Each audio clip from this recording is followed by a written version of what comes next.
we are still doing pre-show right now, getting everything set up. You may notice a slightly different layout for the pre-show. It's just a pre-show. I didn't change everything all over again. Um, Waiting for John to get back, and then we will get into recap, and then we will kick this show off.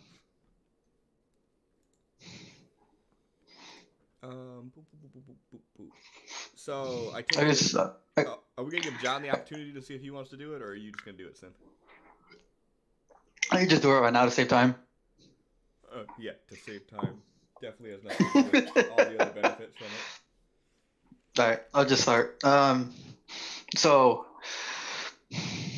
the episode before last episode, we ended with Vakta jumping down into a fiery pit that leads to hell. She got the hilt of the life cutter, and she was coming back to the edge as a shadow was coming towards the group. And last episode, we started off with we were right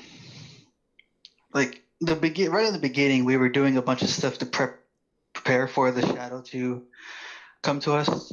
The Jackal had told us it was the Shadowmancer, so we all knew we were about to be into a fight. We ended up getting Vakta back over to us. Ukto jumped down to the first crater with no plan on getting back up. She sent her duplicate down to Vakta. Her and the duplicate made it back to the rest of the group, and Ukto was just like, yeah, I live here now. It's fine. So the rest of us were all ready as the shadow completely took us over. The only person that was not in the shadow was Ukto, safe on her little pedestal.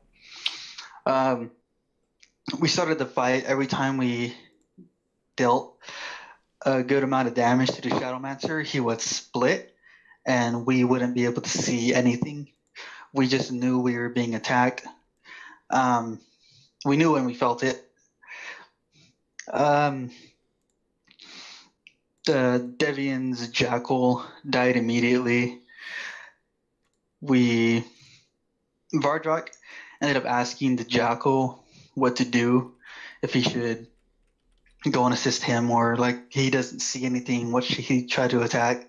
The Jackal just told him to swing, and when he did that, he hit some shadowy figures, and when he connected with the hit, it let off a beam of light, and that's when we were able to see thousands of little shadowy figures attacking us. And after we cleared a path by attacking these little people, the Shadowmancer would come in their place. We went back and forth with this a few times. The Jackal was in his own fight with the book. Halfway through the fight, Vardrak commanded Devian to go and bring Ukto back. So he tried doing that. He threw a rope down to her. Ukto was just like, nah, fam, you come here. And Devian fell on top of, almost off the edge. And Ukto was actually hanging off of the edge.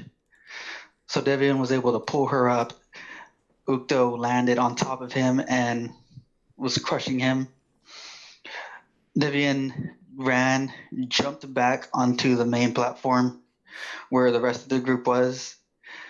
As he was doing that, Vakta, the Shadowmancer, appeared behind Vakta, took her down pretty fast.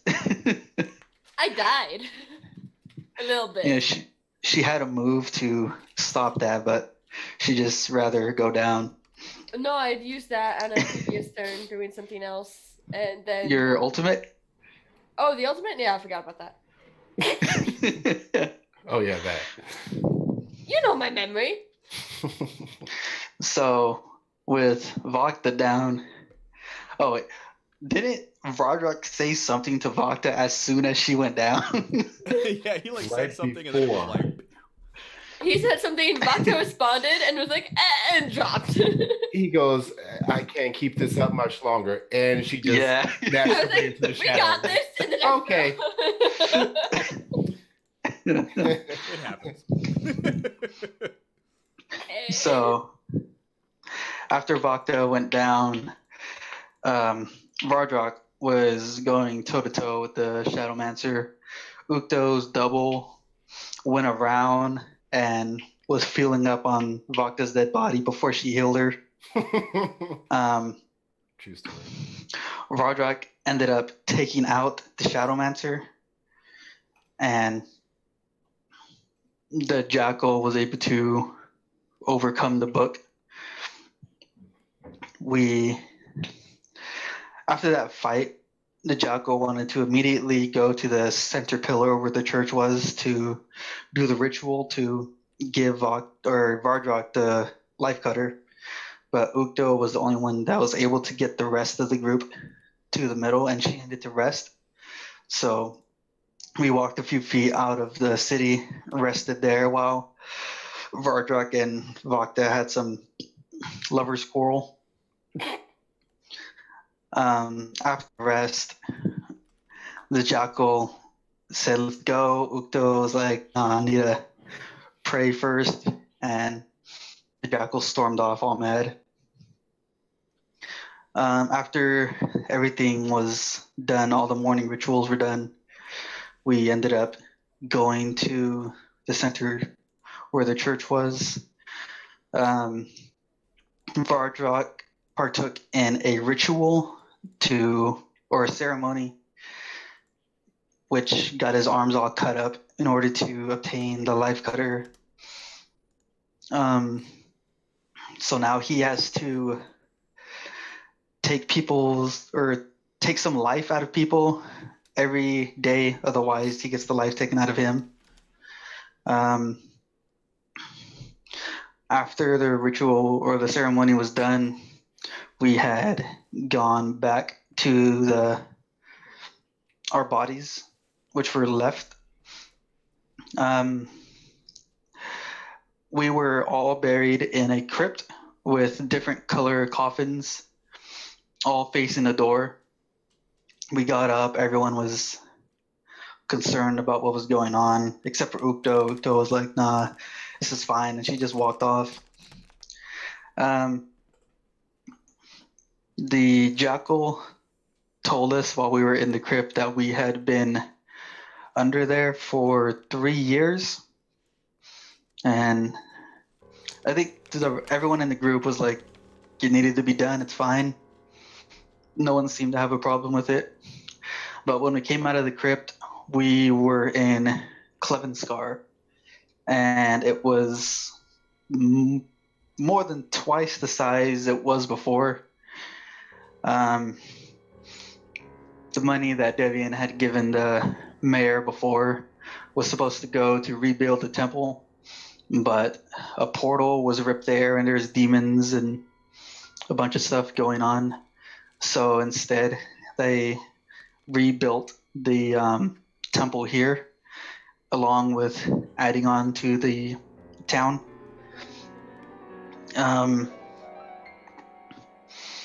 Everyone was pretty excited. The mayor took Vardrak into the temple where they placed the golden scepter. Vardrak went to go check the room where he used to be kept, or what he would remember. And after seeing nothing there, he was relieved, I think. He went out, the mayor showed him the survivors from the temple, all the other, pretty much Vardrak knew everyone in that room. And from what Devian knows, something big happened in there. They were all cheering. I don't know the word for it. Like how Vardrak is the champion of Tiamat, there were others given similar ranks, I guess. Do you remember the ranks? Ukto. John? What was that? I was asking John if he remembers what the ranks were. Nay.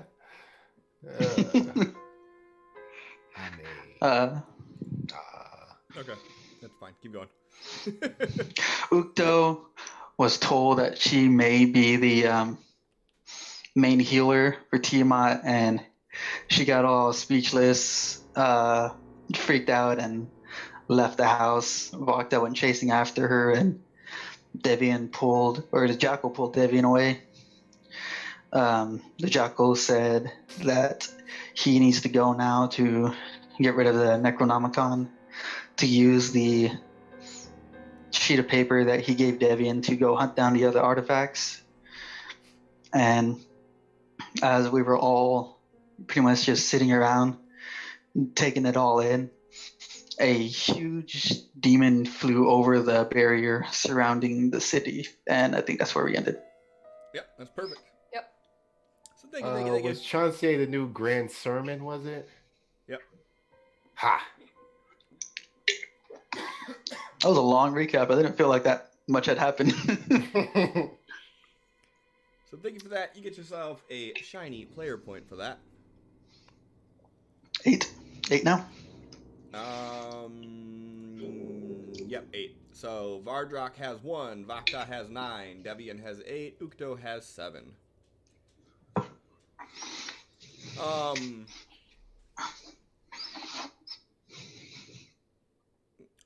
Housekeeping shit. So, interactive stream. So if you guys want to interact with the stream, you could do !Amethil in the chat, and that will show you all the interactions that you could do. Most of them do require either bits or donations, and all that goes towards helping fund the channel and make everything bigger and better. But you can also do !Fate. And what Fate does is, thank you, Bob. What Fate does is it allows you to roll on the table of fate, which has both positive and negative interactions that you can basically assign to a character. To do that, it does not cost any money. All it costs is Cliff Coins, which are a currency that you earn just from being here and watching this.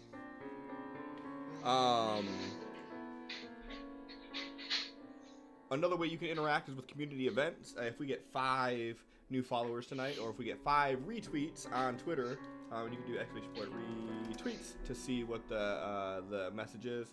That will prompt a community event, whereas I will put something up to a vote, leave it up to the audience. You guys decide what happens next. So I encourage any of you guys to chat.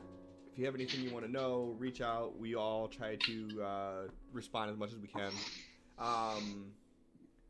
Players, if there's anything that you want to do at any time that makes sense within the context, don't be afraid to ask if you could do it. Most of the time, as long as it makes sense, yeah, you'll definitely be able to.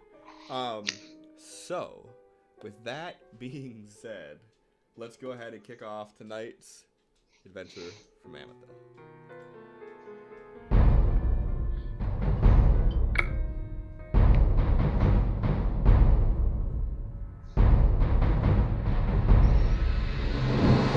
Adventures from Amethil. Outside having a heart-to-heart before everything got ruined, right? Correct. Boom! Hey, Yep. and I didn't fuck that up this time. Look at me go. All right, so so Devian, not Devian. Ukto and Vakta, you guys are sitting on the porch or the stoop outside of the temple. You see this huge demon fly over the bubble that is now surrounding the sovereignty of Clevin.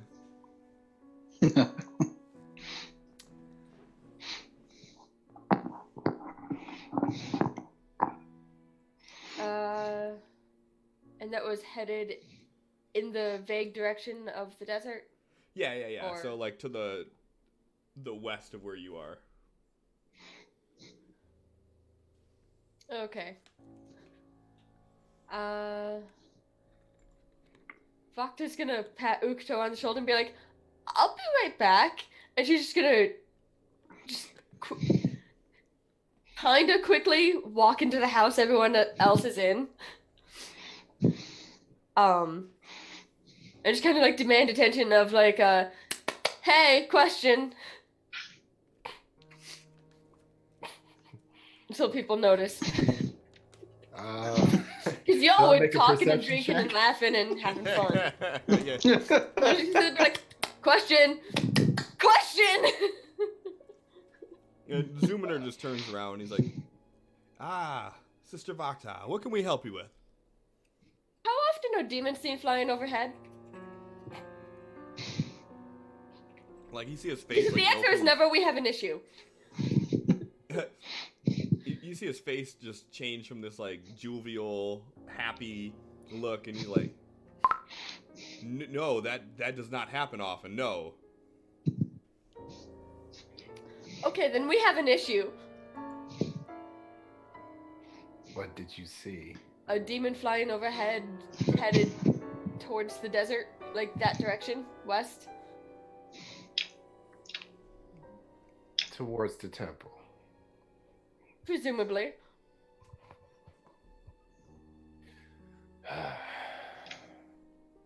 Then we have less time than I hoped. Cliff, knowledge religion on the demon? Do I know anything? I don't know if demons are considered planar beings or how that works. Give Can't me a perception check to see if you even see Sure.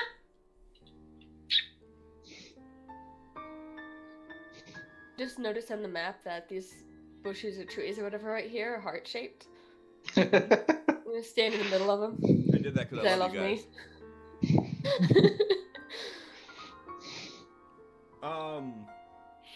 Did Vakta like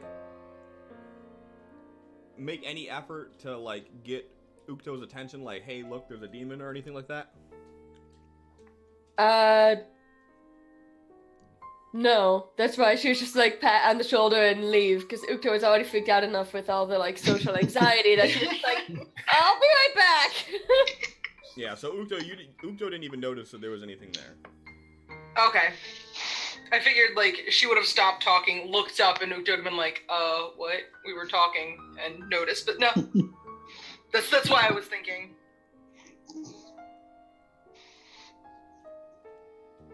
We've seen a growing presence of them lately, but not this far outside of Sharv's waist. Okay. Devian's gonna like lean in through the window. How far out have you seen them? Do they like, have they been wandering past where they come from?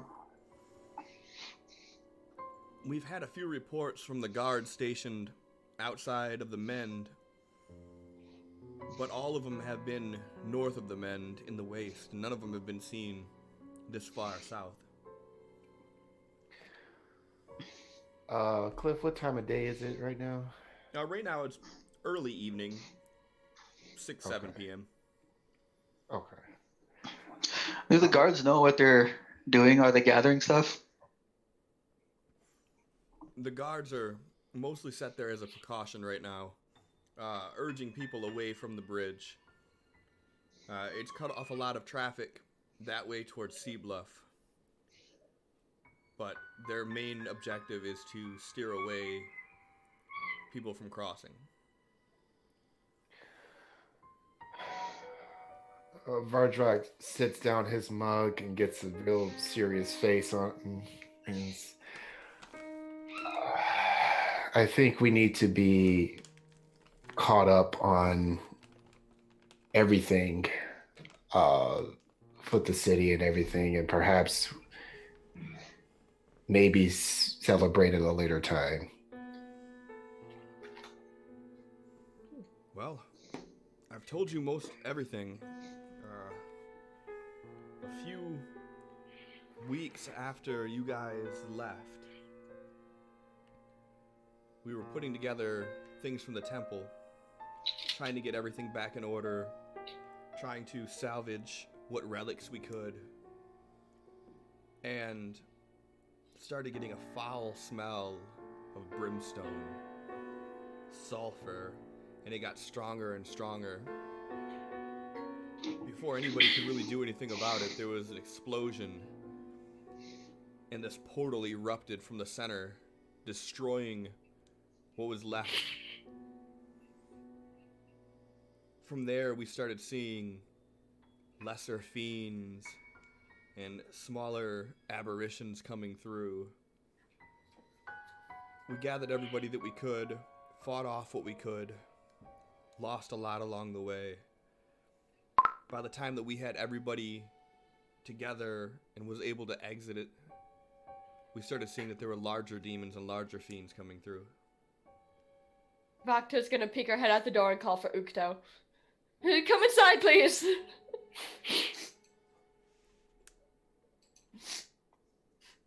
Ukto is... Does she sound like panicked, or is it just kind of like a, hey, you should be in here? It's a not panicked, but somewhat commanding, come inside, please. She's gonna go inside. Vakta used her mom voice. Okay, yeah, we're going inside. I was wondering... The word please was in there, but it was a mom voice. Yeah, it was more of a, like, is she just kind of like, hey, you should be in here with everybody, because we're partying, or like, no, you need to be in here now. Ukto was like, oh shit, and like, kind of hustles to get in there.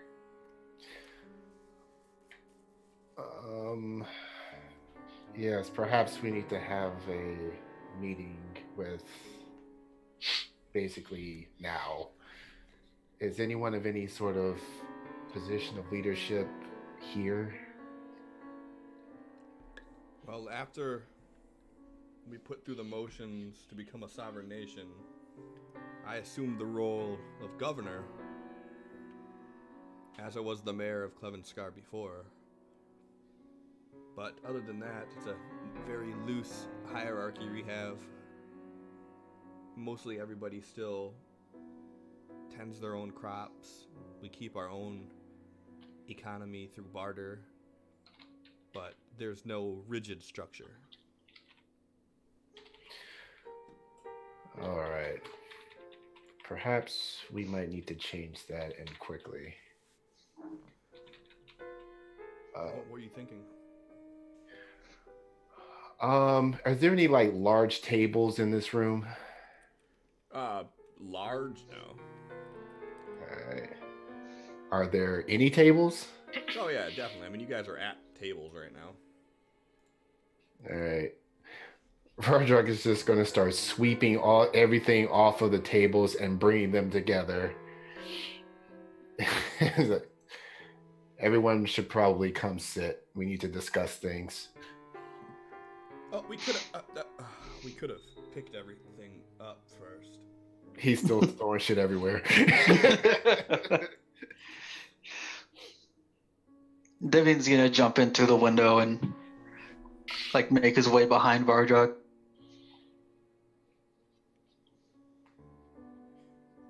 Well, Brother Vardrak, you have the floor.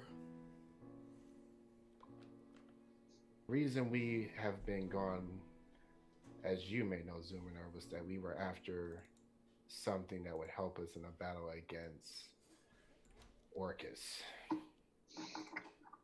Well, I am happy to report that we did retrieve it. He then pulls the life cutter off his back and slaps it on the table. This is the weapon that the Raven Queen used against her predecessor. And given some time, it will have the power to kill a god again. Now, I think we all know, I'm not sure if it's something that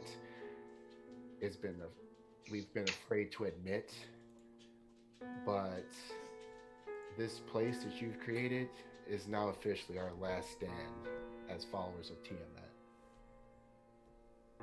So we are going to have to build this up. We're going to have to make sure it's defended.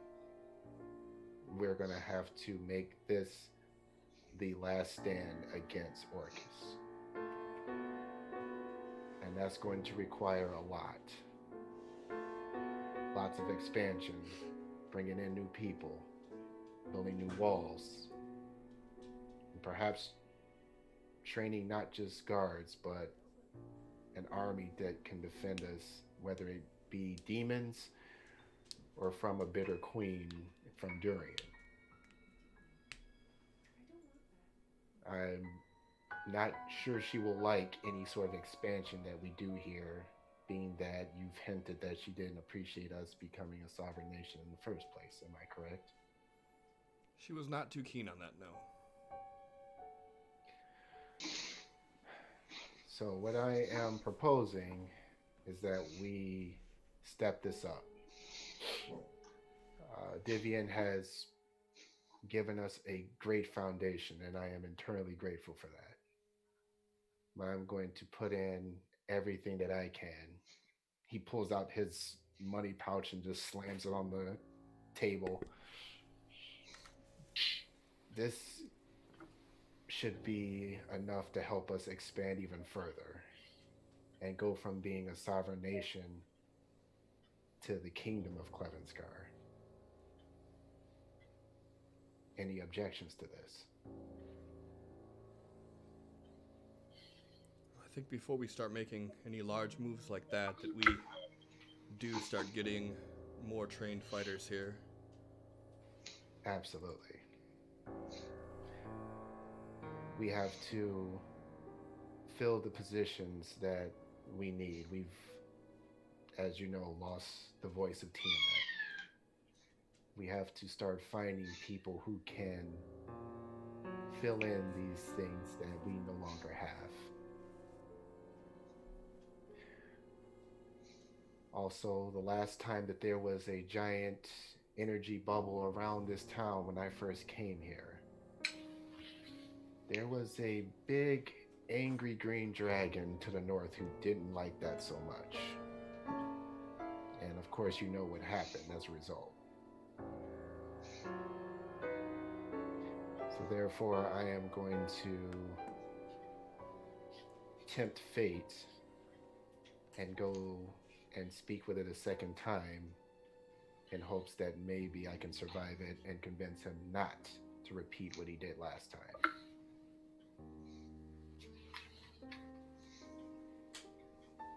Why don't you take the scepter with you? It must stay here. It has to protect this place. With the demons coming this far out, I feel like the city might need the scepter's protection. Correct. And also, this dragon knows about the scepter as he provided the gems within the eyes of the scepter that now power it. So Okay. I just have to make sure that he is aware that it is not another Behemoth trespass upon his land.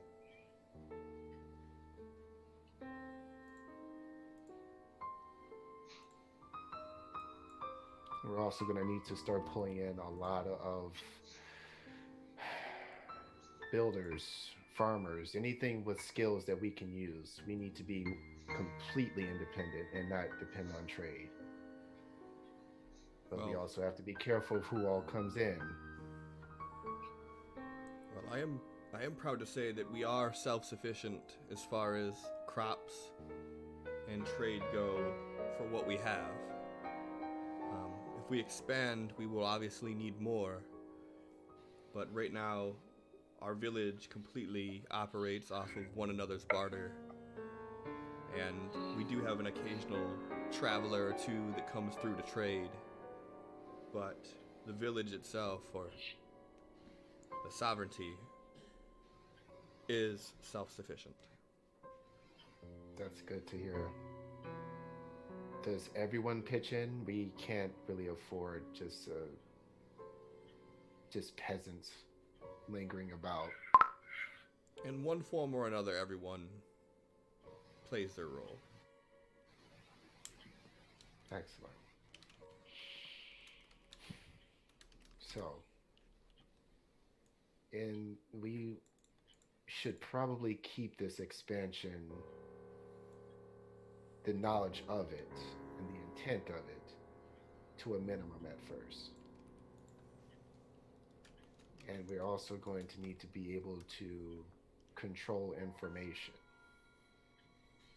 Well, and that is where I feel that Sister Vakta might be in service to us there. Oh? You still have spy friends in Durian, correct? Supposedly. It's been 3 years. Who's to say if Herfu went back and killed the rest that I knew? Had some friend who worked at the carriage place, did you not? Friend! I can go see if she's alive. Right. Well, perhaps you can entice some of these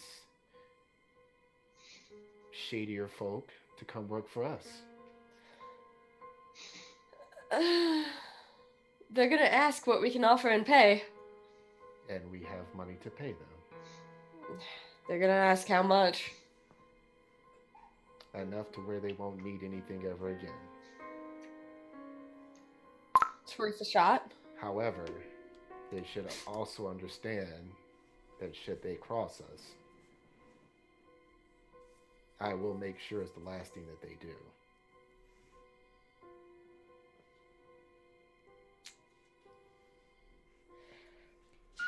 As far as word of the expansion, I would say that we should keep it within this room for now.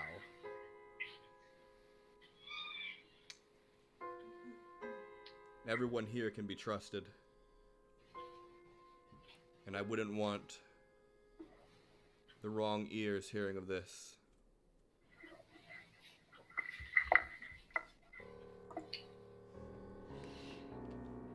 What is the current population that we have here? Last time I checked, we were around 200. And how many on guard staff? Right now we have 13 guards that are full-time, and we have a few others that do shift duties.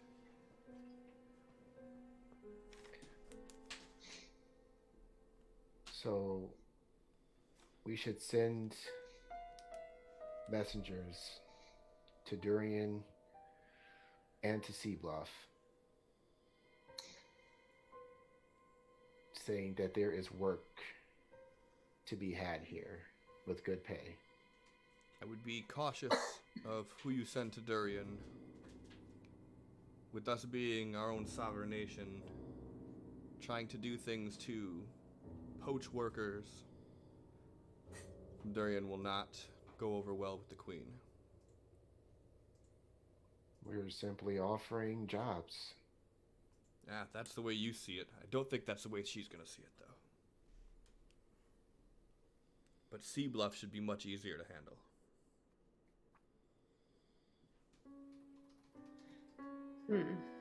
Well,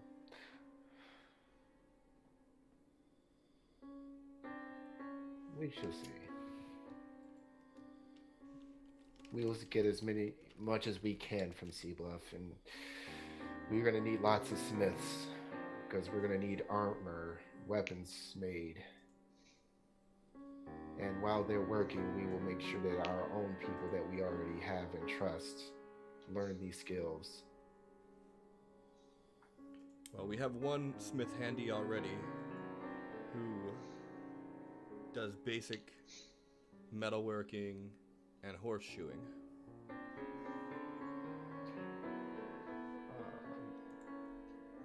Vardrak looks over at Uathor.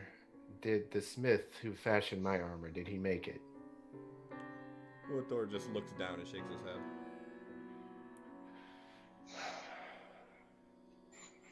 I assure you, brother, we'll right these wrongs.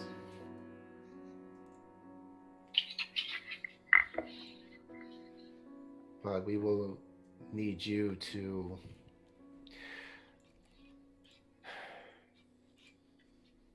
continue to do what you do. We need people to understand the word of Tiamat to get her power back. We're not going to be able to face this threat alone, not without her. The Raven Queen is a coward and has already run from the fight.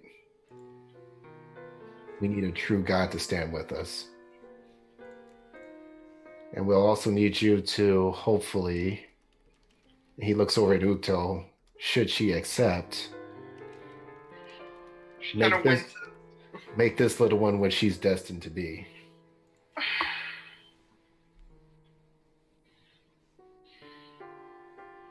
He was like visibly upset by that.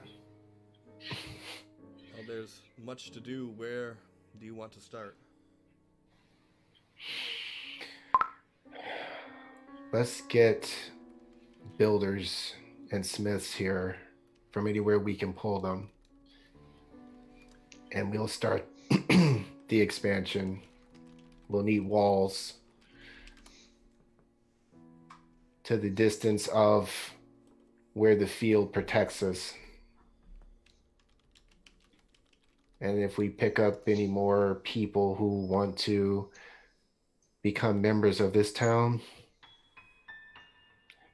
they'll have to be interviewed, perhaps with a circle of truth. Make sure that they don't have a hidden motive.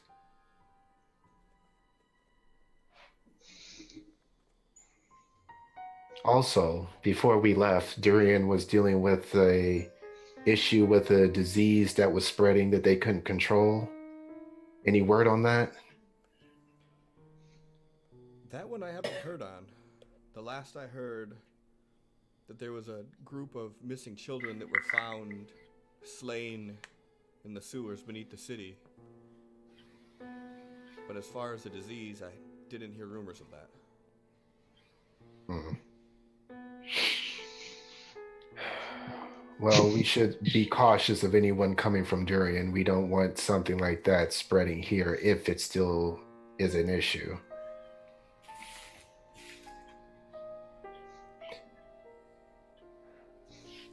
And one last thing. What made the Red Spawn Temple special was the bones of the dragon that lay beneath it. Was that correct? Correct. If we were to find more dragon bones and bring them here, would that perhaps make this holy ground once more? I'm not sure. I've never heard of anybody reverse designing a temple. Typically the temples are founded on the graves. But if you can find some, we could try to see what we could do. I can refer to some religious texts to see if they know anything about it. I already know where some are. He kind of perks up an eyebrow at you. He gestures towards his armor, the scales of this dragon. I remember where I killed it. In fact, for where I need to go and speak to the green dragon, I will be passing right by it. Well, It's on the way. just remember, it's been 3 years. No telling what has happened to a downed dragon's corpse in that time. True. His blood was pretty acidic. Don't know what that would do over time, but perhaps it was enough to keep other creatures and things away.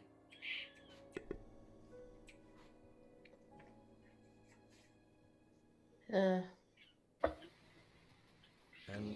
Sister Vakta, I also need you to leave a list of the things that you are looking for your house, so we can get one of the master carpenters on that. Oh, yes. If I could have something to write with, I can jot down some ideas. He looks around and there's some sheets of paper that are just askewed on the floor from when Vardok cleared the table. He gets Good up job. and he gets a couple of the loose pages together and he puts it down. And he starts like searching his pocket for a pen. Does anyone have an ink and quill?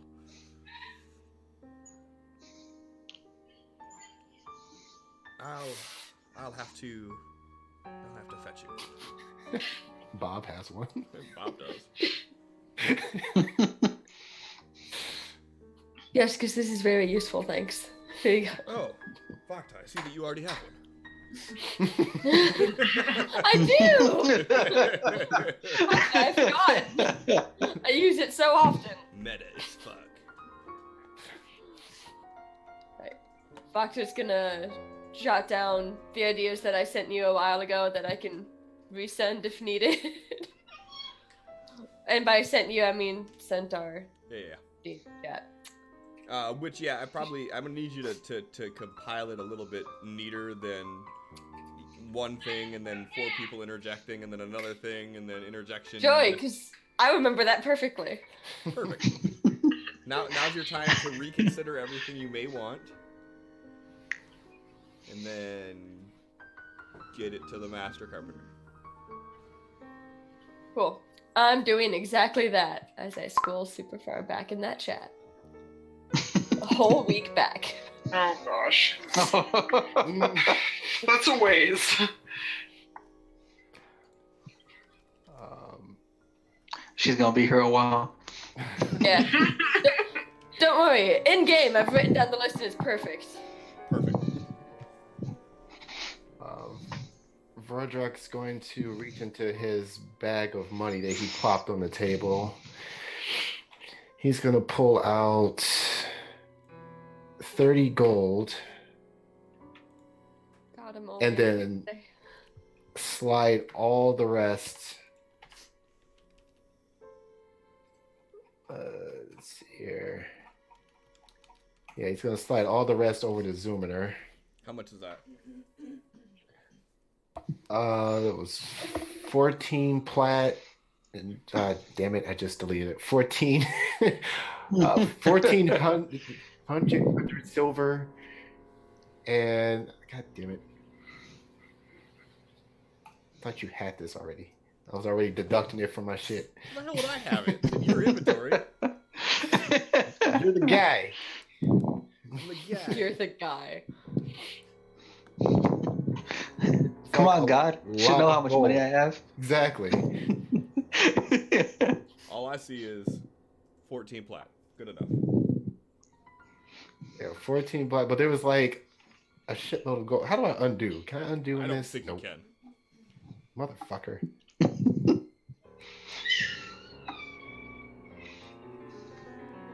Okay, well, he had a shitload of gold. Okay. Anyways, he's keeping 30 for himself. Okay. And he says, as you did so well with the money to get this place this far, I trust that you can take this money and use that to start a treasury and build a castle. Doesn't have to be too big, but something to start with. A kingdom is going to need a castle, and it's going to need a king.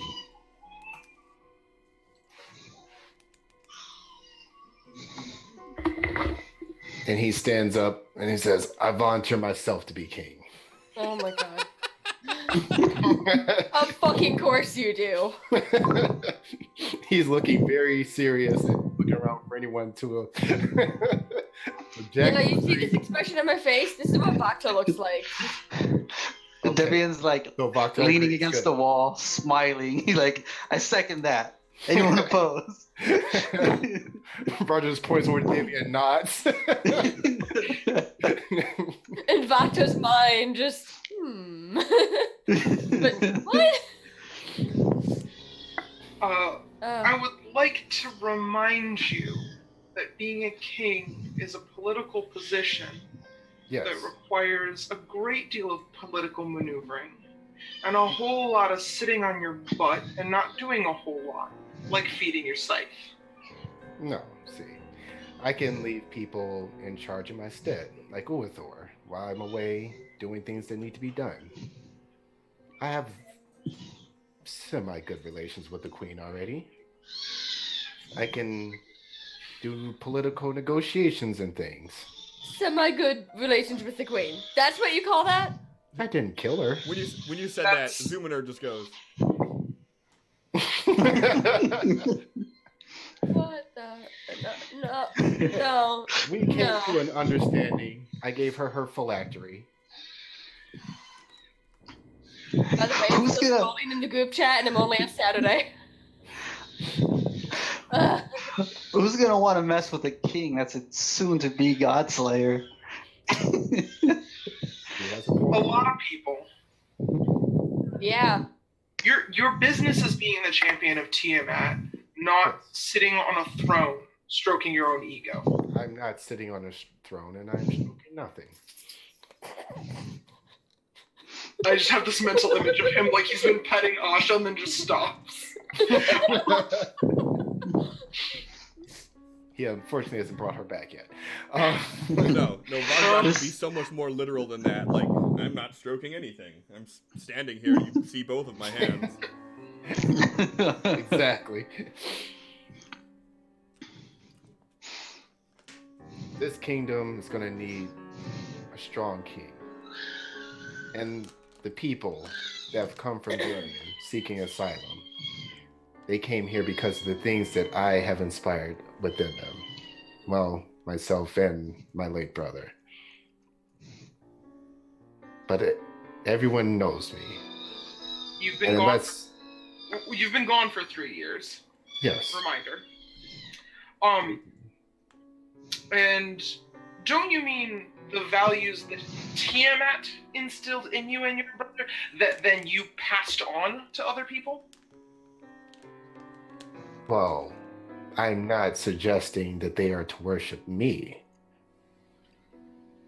I haven't had a chance to show them or let them experience for themselves the power of the word of Tiamat. All I could do was inspire them to open their minds and their hearts to the possibility that maybe the faith that's been shoved down their throats since they began their lives in Durian has been wrong. Maybe there are other things out there, and that is why they are here. So now that they are here, Uathor can show them our way of things.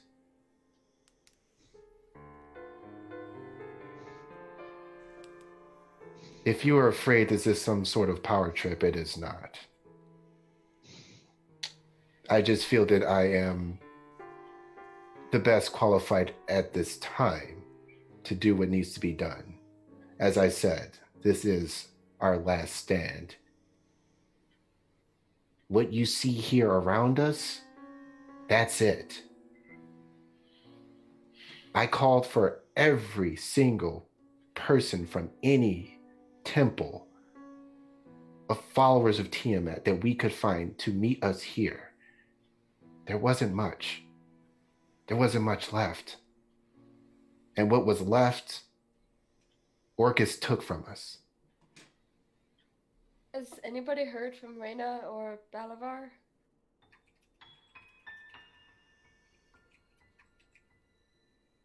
We haven't heard from them here since before you guys even left for your 3-year trip.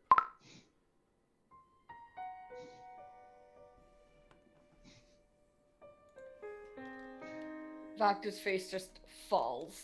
Just. Ugh. But you do raise a good point, though, sister.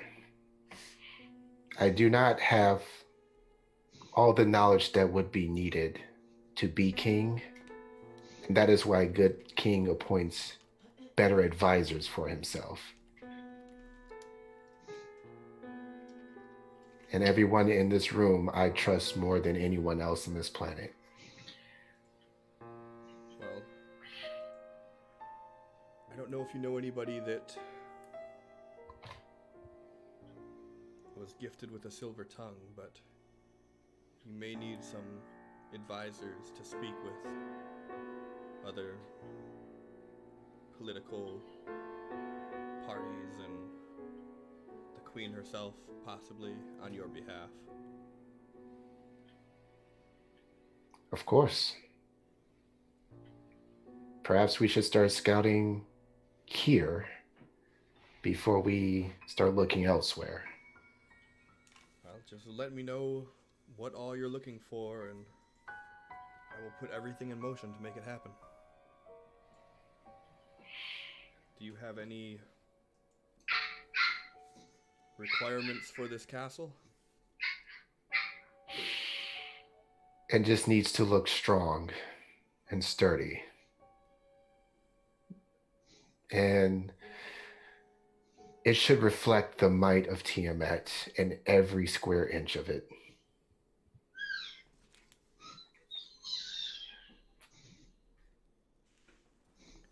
But unless there is anything else, I feel that I should start my journey north to speak with the dragon.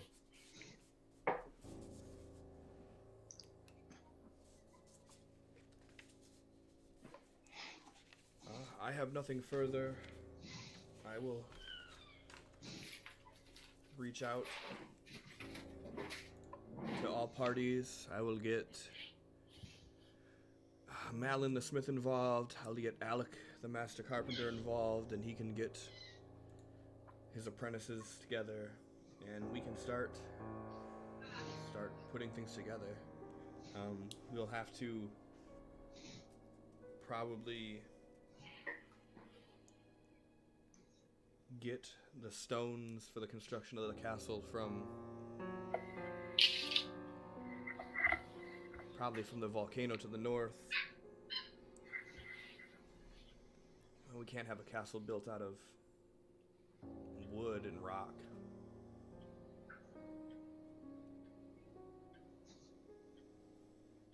Excellent.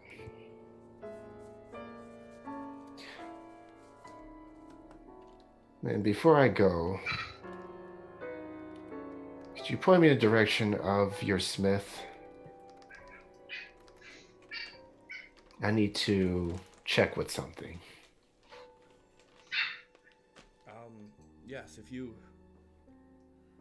head down the main path, you'll see the temple on your left. Turn right at the fork, and it's the last house all the way down, just past the lumber mill. Excellent. And with that, he gets up, starts heading to the door, and stops in front of Ukto and says, "You're gonna have to join me. You should see this dragon that I speak of. I assume you've never seen one before." As soon as he said, her lips are pursed and she looks kind of irritated. And when he says that, she just kind of tenses up a little bit and nods and follows after him.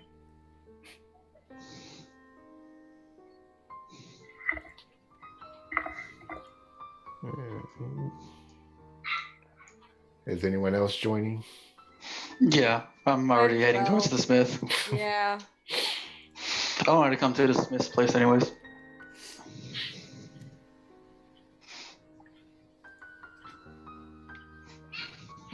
Macro has just been silent since nobody's heard from Reyna and Belivar, and she's just stony faced, like clearly upset but not willing to talk about it in her own way, like usual.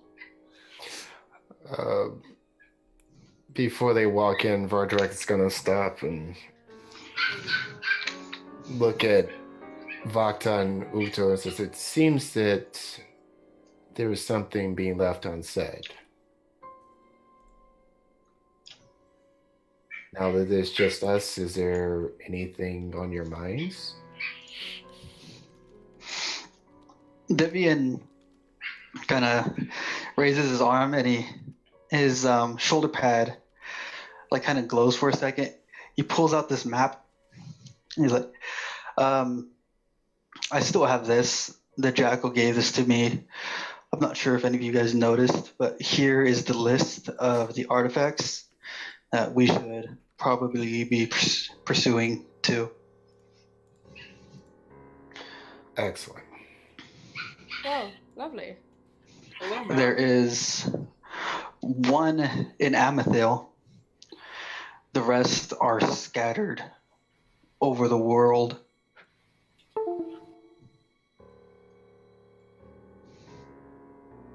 Does it say what these artifacts do? It gives a name of the artifacts, not what they do. Here in Amethil, the only description is a long lost vessel. So we will need to do some research on this. There's descriptions. Oh. Yeah. So the Oh, yeah. the jackal wrote basic coordinates of where to find them, and basic information of each one, for everything on the known prime material plane. So I can actually click on these. Okay. Whenever we're ready to go start gathering these artifacts, the one located here in Amethil, the description of this is a vessel lost to the depths could be useful to help navigate the world at large. Very convenient that that was left here where we currently are. Mm-hmm. Oddly enough, Oh. I'm completely meta with this. I traced this map out onto a piece of paper, and I had Brittany assign values, die values to each one of these artifacts. I pulled the physical die out of my dice box. I built a little border around the piece of paper, and I had her drop the die, and I put them wherever they're laid. This is 100% random. That's awesome. That's rad. Damn, Brittany. From the look of these artifacts, there are 2 other weapons. The rest, just random items. Good. We need to get better weapons for the 2 of you. Hopefully they're not cursed as well. There is a bow used to exact revenge, swear its oath, and make your enemies pay. And there is a dagger created with the bones of a drider. It still oozes its vile venom. Looks over at Vakta. I kind of like the sound of that. The bow is going to be mine. I'll take the dagger. That's fine. Yeah, it I'm would a be better nice if shot you with the had bow at anyway. least I one. don't need help. Okay. Sometime later on, let's set up a target at, let's say, 500 or 600 meters. Let's see who can hit it. 500 or 600 meters? None of you Yeah. be able to hit it. I can shoot it. It's gonna be a little tricky for me. I don't know if she can actually do. So a quick rundown. So everything that's on this list here, there's an ancient elven bow, a bow used to exact revenge, swear its oath, and make your enemies pay. A long lost vessel, a vessel lost to the depths, could be useful to help navigate the world at large. A magical bottle with the potential to grant the wish of anyone who possesses it. Gauntlets of ogre power, gauntlets to give you the strength of a damn ogre. Some boisterous bastard by the name of Lok Kag has them and loves showing them off. An iron flask, hiding an extra dimensional pocket that can store creatures inside, was said to have been cast into a volcano. Ultimate power. Ultimate power disguised as the mundane. It has the power to grant your every desire or destroy the fabric of reality. Dagger of Venom, a dagger created with the bones of a drider, still oozes vile venom. Unbreakable bindings, a set of shackles forged with the dust of collapsing dimensions. Talk about a captive audience. And a magical ring that legend tells has the ability to hold stored spells. And actually, I'm pretty sure I missed one. I know I missed one. The magical necklace. The magical necklace. A necklace with the ability to increase one's spellcasting prowess. Perfect for Vakta. Or One spell. Damn.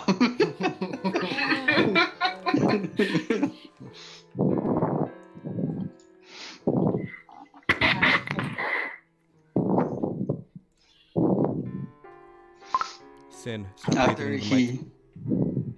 What? I think you're breathing into the mic. Ah, my bad. Whoa!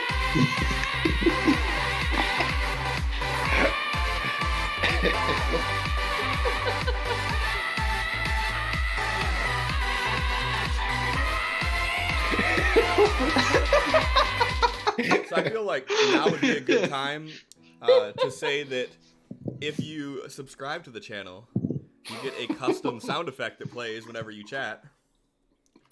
Yep.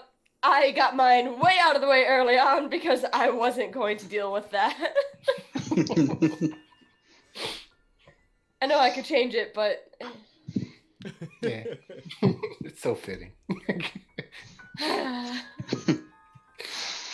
With all that being said, he stuffs the map back into his pauldron and walks into the smith's.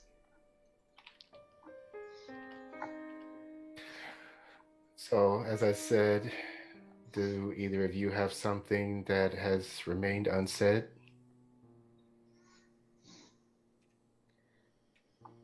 I'm just worried about Reyna. I just hope she's doing well somewhere.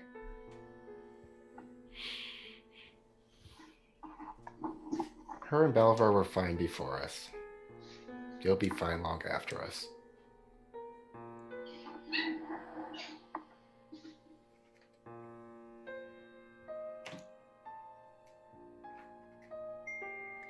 Vakta just looks like that's not the answer she wanted to hear, but she's just gonna let it go and just still gonna worry, but yeah. They found their way there. They can find their way back. Without our help.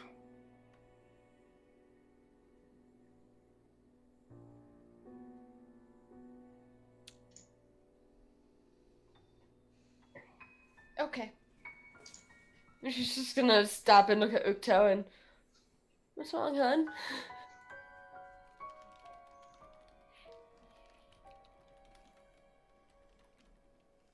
Don't think that your decision or desire to be a ruler comes out of a desire of power.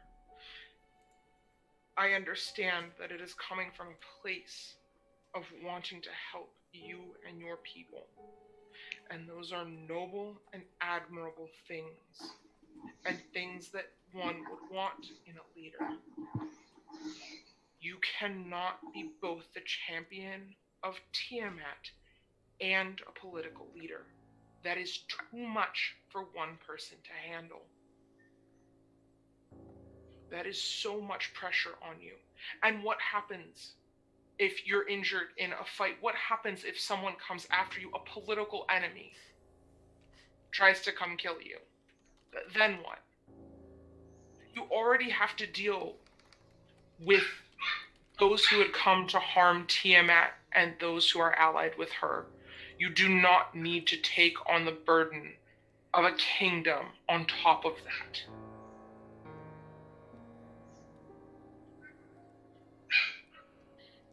As the champion of Tiamat, you have a say in the way this works and the way this place will be run. You don't have to wear a crown to have a say that people will respect. Like you said, people know who you are. You don't need to add to that. You don't have to carry the weight of this world on your shoulders. You have friends and people who love and care about you to help you. I am going to sound like an echo for all eternity, it feels like, because every couple days I have to remind you, you have friends, you have allies, you have friends, you have people who care about you. Trust them to help you. Stop trying to do this on your own, because it will fail. I respect your counsel. That is why you're here. And if I am not capable of taking the weight of all this, and I should fail, then I have all of you to pick up where I left off. That's not how that works. Because not everyone is cut out to be the champion of Tiamat. You can't expect us to pick up where you left off in your footsteps. Not everyone is destined to do these things. You have to let people equally carry the load in the way that they can help. And not just be like, oh, well, here you go. Deal with this. No, champion does not bear the weight all to himself.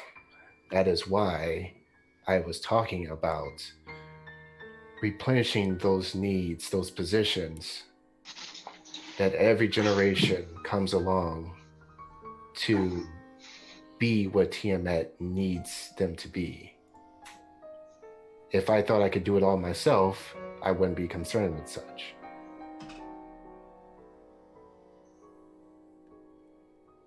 I just need this to... Okay, stop! Stop with the I. Because this is not an I situation. This is a we.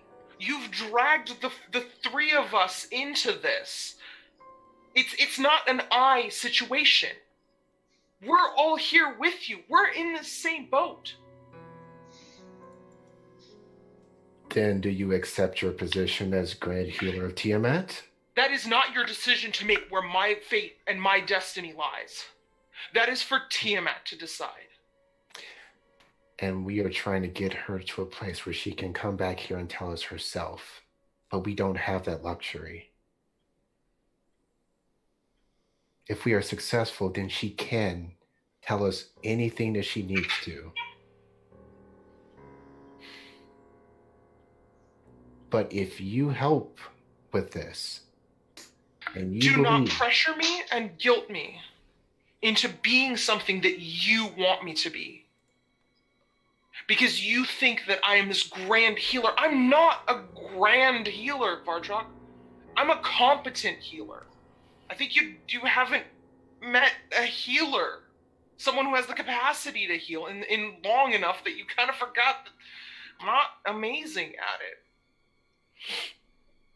You stood against impossible odds and you're still here talking to me now. That doesn't make me a good healer. That makes me a good that makes me devout in the strength of Tiamat. It is by her strength, her wisdom, her good graces that I stand here and I have the courage and strength and anything that I have. We wandered around the streets of Durian for weeks, and I never saw not a single Dragonborn. Well, until Betki came along, but he was summoned by Behemoth. The one time I find one that's not by chance, it is a devout follower of Tiamat. That is not by chance. You have to believe that. I agree. So why do you think she brought us together? Because you need to be reminded that there are people like you out there that don't hear your call. That the followers of Tiamat are still there. They still exist in the world.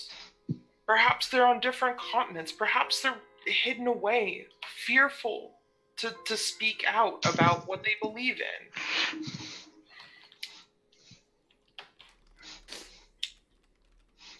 Yes, you're correct. But again, I can't go off of what might be out there, what could be. I can only go off of what we have.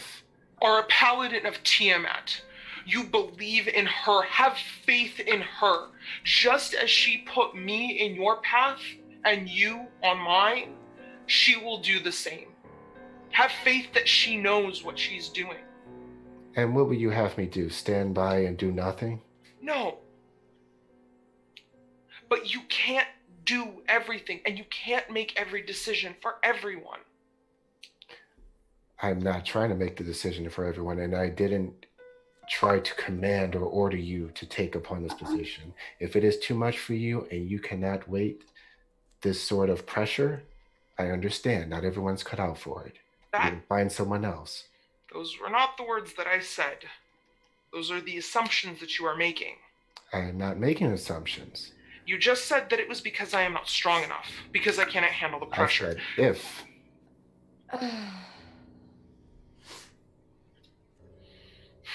You said that I was trying to make you something that you may not be. And I said, if you feel that you are not, then you can just simply say that I am not, and it will be done. I will not mention it again. I did not order anything. I was just impressed with your devotion. And I appreciate that. And that is truly a compliment.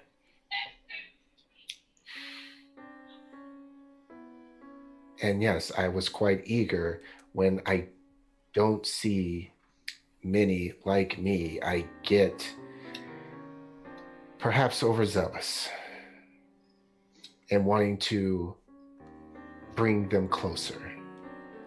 I've learned that lesson the hard way with Vakta.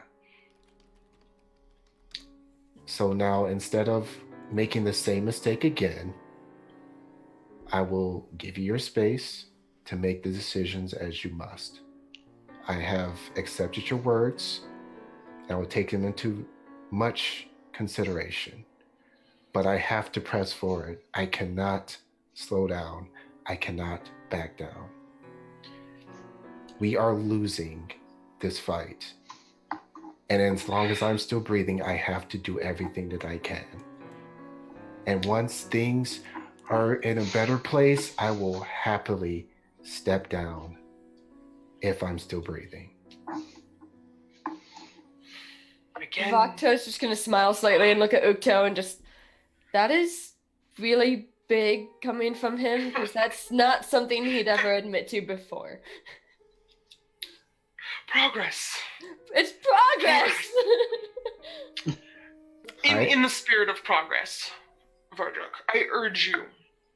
I know that physical perfection is something that you seek, but I urge you to take time out of your day to meditate and pray upon the words of Tiamat, to contemplate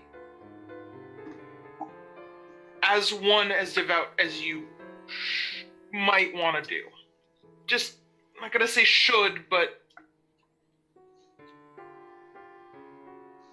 I recite her words more than you know in my head to keep me going. that's different.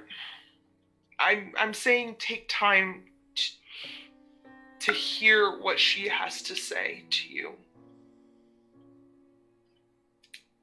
To take the time out of your day to listen for Tiamat and what she has to tell you and the wisdom that she has to share. Well, when I It have doesn't have that, to be much. when I have that time, I would love to. No, you make that time. Well, Because she grants you your powers just as she grants mine. You make the time. no, she does not grant me my powers. She grants you a lot more than you give her credit. Take 5 minutes out of your day, trust me, it's not going to be that big a deal. But it will make a difference.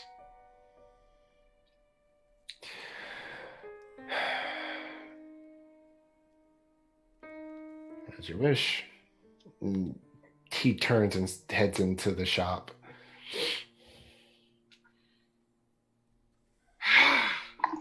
Vakta's just gonna put a hand on let Ukto's you shoulder guys- and be like, you don't understand how different he is. He used to be way cockier. And then she's gonna follow him into the shop. He's home. Devian's like sitting there waiting, like, what took you guys so long? Stuff things. Smith. Ukta's just gonna walk in, rubbing her face like, this is the worst week ever. Vakta's just like nodding, like, yeah, I know. I know. It's been a really busy week. Yeah. Yeah, so you guys walk in, and you see this gruffled elf. Looks like he's older, probably in his second half of a millennia. But he looks still fit, still able. And as Divian walks in, he just kind of looks up from what he's doing. Don't get many elves around here. Anything I can help you with? My friends should be in shortly, but we just, I'm not sure why they're coming. The big guy, he probably wants to talk to you about something you can do to help the town. Me, I am really interested in seeing what you do here and maybe learning it from myself as well. Oh, so you fancy yourself a smith. I would like to. Do you have any experience at all with metalworking or anything of the sort? Not metalwork. He, I don't know why I still have this, but he pulls out his bow that he made in the Feywild and just like leaves it there. This is all I've made. Well, this thing's not that bad a quality, actually. So, you got a little bit of woodworking experience then. Yeah, somewhat. Okay. And why do you want to switch from working with wood and doing carvings and move over to metallurgy and blacksmithing? Mainly to help the town, help the group that I'm with right now. They can really use someone that knows how to do this with them, or maybe repair some stuff while we're out and about if I have the right tools. And just for myself, I am pretty versatile with what I do, and I can use some of the stuff that I make here.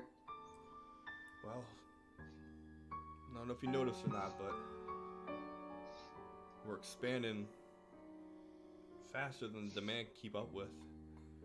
So, I've been looking to hire on some apprentice.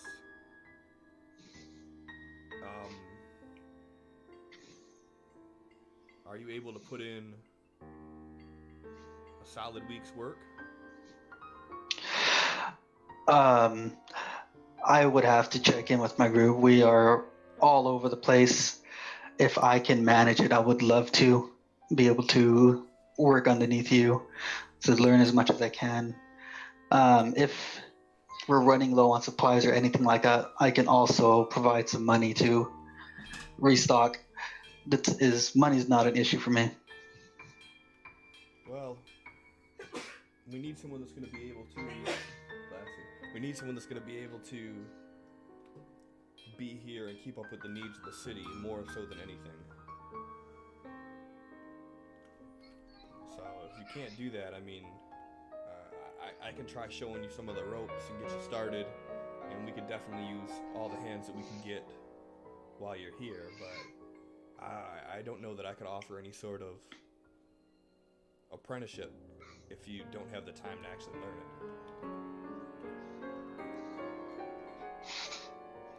Right. If you're low on people, I know me and my group, we're about to set out to try to get more numbers, more smiths to come and join in the town here. So I wouldn't worry about the lack of people too much right now. And I feel like I'm going to be coming to this town a lot more often.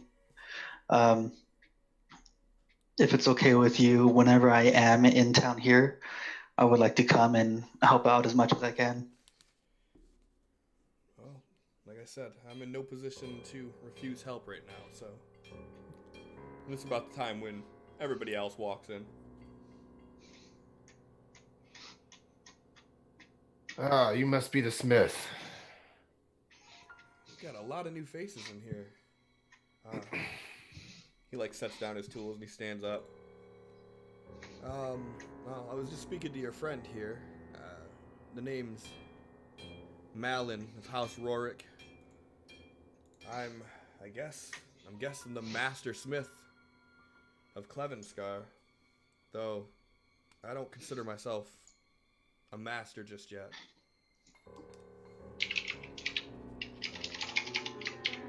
Well, I need a hopefully simple task. He pulls out the life drinker from his back and he sits it on in front of him. I need you to turn this, just trim down the handle if your tools can manage it, so I can use it with one hand. Is the blade out? No.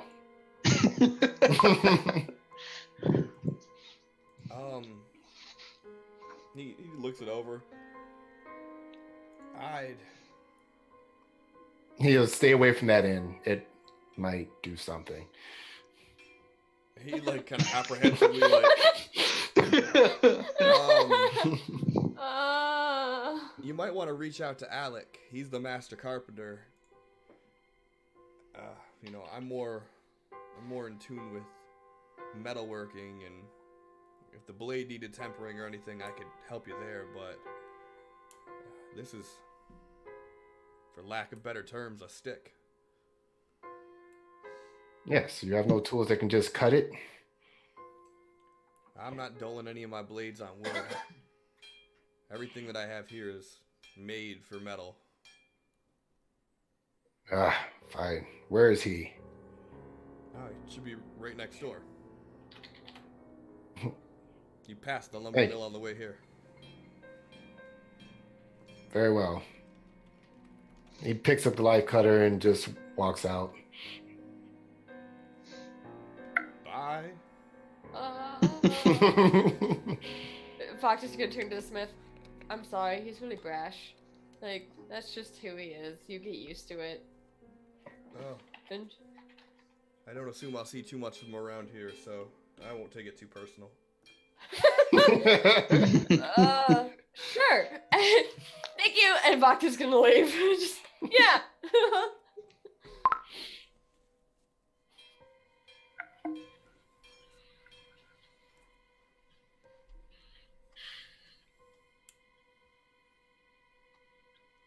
Yeah, he's just gonna walk straight into.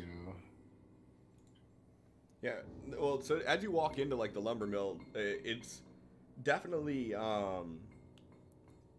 grown in size since the last time you were here, and there's a lot of people moving around and people hauling logs, and they got a giant actually log splitter, like the splitting tree trunks, and they're getting wood put together, and there's still homes that they have like plotted out that they're still working on building.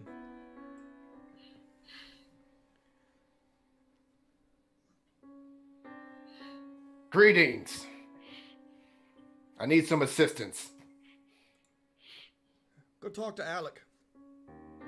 And he nods his head over, and you see that there's a guy actually in the back room, and he seems to be going through some paperwork. And he walks over. You're Alec? Aye. Yeah, what can I help you with? I'm trying to get a few things put together here. I was told to see you, and he extends the life drinker out and says, I need this made into something I can use with one hand comfortably. And he grabs it. This the handle of a scythe? Yes. Why? Also, don't touch that end.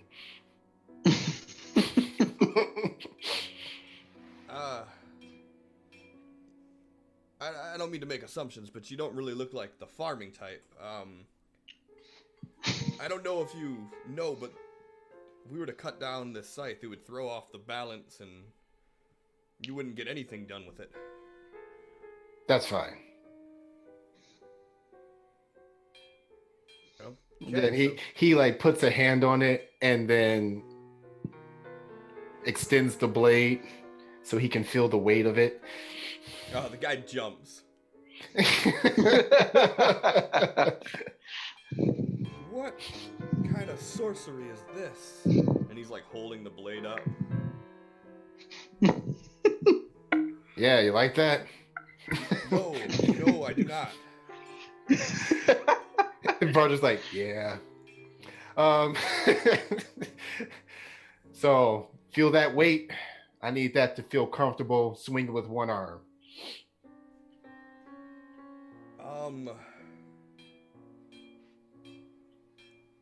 Yeah, give me a few here.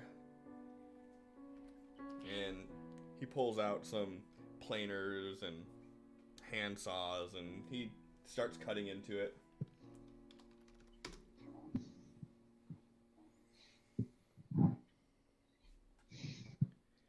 And after a moment, he hands it back to you, and he's got the bottom shaved off, and it's still kind of crude. He hands it back. Test the weight of that to see if it fits better. Ardrak takes and swings it around a bit. Remember, there's a lot of people walking around. There's that person for the day.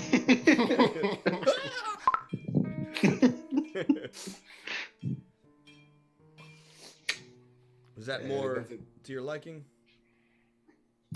Does it feel like comfortable enough for him? Yeah, I mean, it's still like top heavy because of how massive the blade is compared to it, but I mean, for Vardrak, it's manageable. Perfect. Good man. All right, well, give it back and I'll clean it up for you. All right, hands it back. Ukto asks if she can have the end that got cut off. Like the chunk of it. Roderick looks at it and shrugs, hands it over. It's the handle's made out of the tree of life. Figure, I don't know, it might be useful. Yes. Also, it might grow back. Yes, and who better to have it than you? Well, I meant the scythe, but I didn't even think about that. Oh, we could have two scythes? No. That's not what. Yes. Absolutely. Dual wielding scythes. Dual wield. And we'll break that one. We'll hand that to Divian. We'll break another one. We'll hand them out all over town. Yes.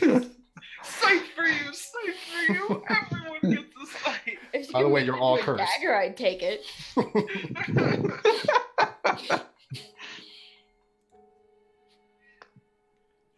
So he cleans it up and he hands it back. What is that? Too much for one person. He retracts the blade and then stows it on his back. How much do I owe you? 2 gold. And he pulls out 2 gold, hands it to him. So are you guys new to Clevenskar, or are you just passing through? Oh, let's just say we're old friends of this town. Well, You'll be seeing much more of us soon. well, if you guys need anything, don't hesitate to stop in. Alec, Inavir, this is my humble little abode here. We do have a few laborers here. Pelming's been here since the city, or since the town was destroyed. He helped with rebuilding the initial homes here, and here. And the rest of my team has kept up with most of this, so speak with the governor, and if you're looking to get a plot here, we still have a few available that we might be able to build something to your liking. Good. I see that we're in good hands in this town. I look forward to leading you all to victory. He nods and then starts walking out. You just see him kind of like. Bacta pinches, like, right here, the bridge of her nose, and sighs, like, very loudly, just, ugh. It's just her job to walk around and apologize for him. It is! It always has been! Time to make business cards. Oh my Sorry, god, I should! I'm sorry for his behavior, just handing out business. If he broke anything, call this number. John, I just typed a command in chat in Fantasy Grounds. Do that for me, please.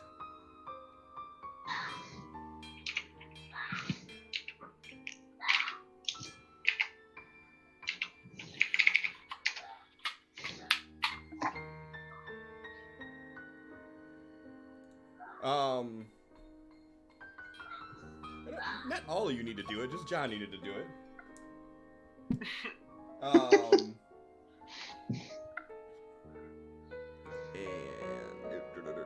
Okay. Yeah, you guys can continue with what you're doing. So is everyone else coming out too, or they have business here? I'm just following around and apologizing every time he leaves. Like, that's my job! Devian's still in the blacksmith. Alright, then Vardrak's gonna go back to meet up with Devian and see if he's done with his business.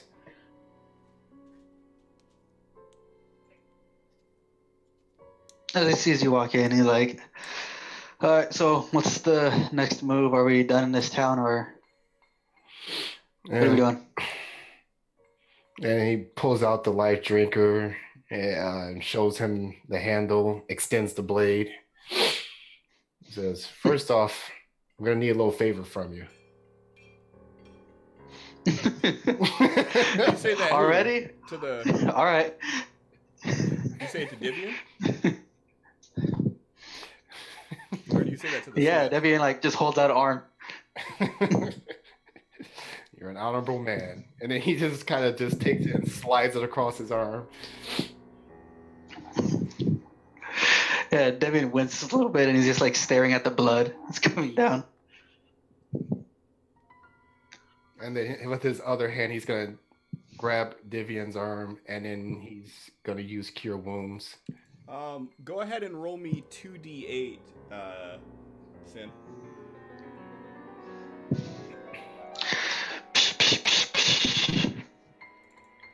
How do I get 2? As you feel this thing burn, it's a pain like you've never experienced before. And as Vardrak does his cure wounds on you, you feel no relief and it's still bleeding. Oh no! Oh shit. Oh. He looks at his hand. He's like, that usually works. Oh no! Yeah, Devian's like, let's try not to do that often. Uto, you fix him. Well, last time I offered to fix him, he said nah, so... And I quote. Nah. So, are you willing to let me take a look at it this time? He's like shaking his arm. He's like, go for it. She, like, super gently takes his arm, takes it gives it a good look over. Medicine!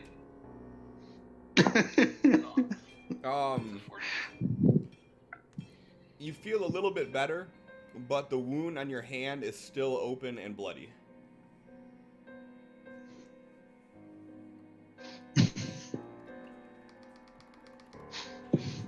Devian pulls out like a rag from his bag. He wraps around his arm. He's like, "It's feeling better. Just not worry too much about it. It's just, I'm okay with doing this just as the last resort from now on, Vargok." Yeah, we won't do that again. So mechanically, Sin, that came off of your max hit points. That's seen.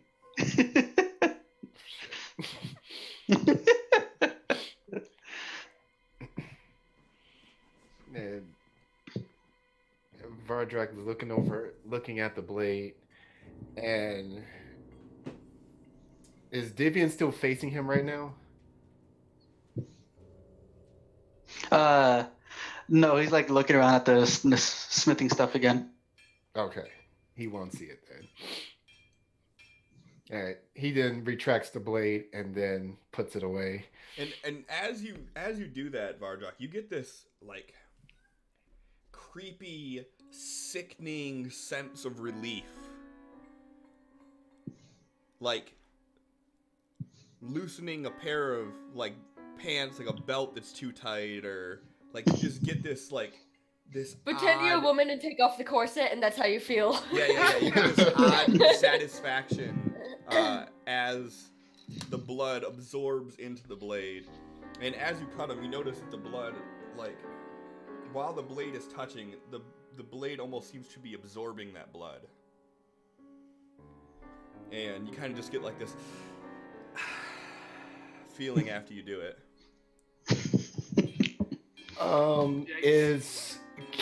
From where they're standing, can either Vakta or Ukto see Vardrak's face when this happens? Well, if they were following behind, I would assume no. I mean, if you guys want to roll perception to see if you were paying attention to what creepy Vardrak's doing, by all means. Yeah. Nah. Yeah. He's like licking the blade. Vakta sees all, okay? What about Ukto? She's probably not paying that much attention. Okay. Lost in thought.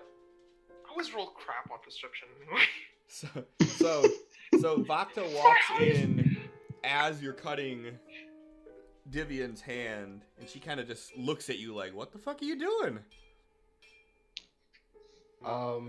She would see, like, as the blade is cutting and it's like feeding off of his blood, like Vardrak blinks, and until like that sense of satisfaction goes away, his eyes are pure black, like when he's enraged, but he's not. And then he blinks again and it's gone.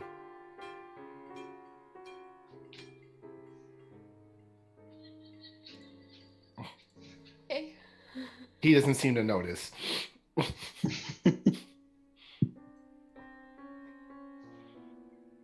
He goes, Vakta just looks very concerned for a moment and just like, well, we should probably get going. We have much to do. You alright, Vakta? Devian like, yeah, fine. I'm fine. Alright, well, let's go. He starts I walking. was just getting ready to roll deception, just in case you help me out. But it's Vardrak. When would he notice? He always notices, according to him.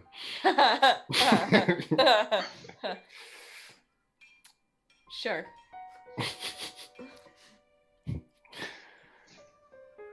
Alright. Well, I definitely need to go speak with this dragon.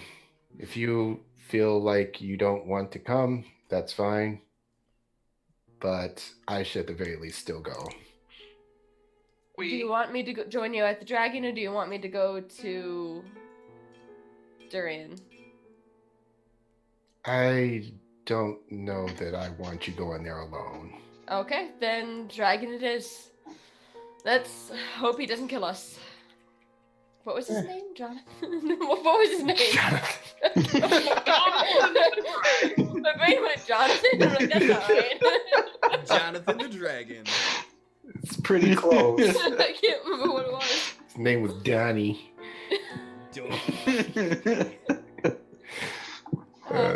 Like I'm joking, but I think his name was like Donovan. Yeah, it's Donovan. That's what it was. Good old Donnie. Yeah, go ahead. Call the dragon Donnie. Oh, we're like old friends now. He loves it. That's the way to All right, so he's gonna start heading north. As you walk out and you're walking in the main part of town, Zoomer stops you. Do you have a few moments to go over the finances of the city? Sure. I mean, I figured you can handle it. You've done such a good job so far. Well, I've been doing That's things what the way that kings are for. I've been doing them the way that I've been doing them, but we are growing a lot more, and I just wanted to run by you that our current daily expenditure is now veering just over 200 gold a day to keep the city running. Last week, we barely broke even. As I said, we're self-sufficient, so we don't really have a lot of outgoing. But if we are to continue building and growing, we're going to need to get some more finances. The bulk of our daily goes towards just the general well-being of everyone. We live at a modest lifestyle here, and we budget out about a gold a person. Guards, we budget out at about 5 gold a person, and our skilled laborers are coming in at about 2 a person.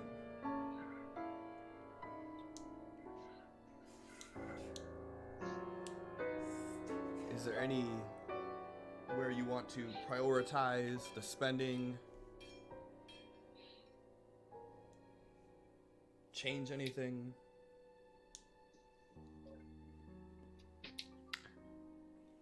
I just want to make sure that everyone is contributing to helping each other.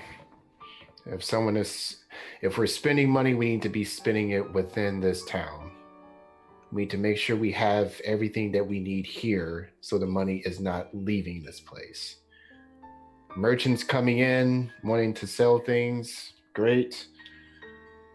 But we should only be buying exactly what we need to be completely sustainable on our own. Well, as I said, we are self-sustainable. We have no money going out, but unfortunately, we don't really have a lot of money coming in either.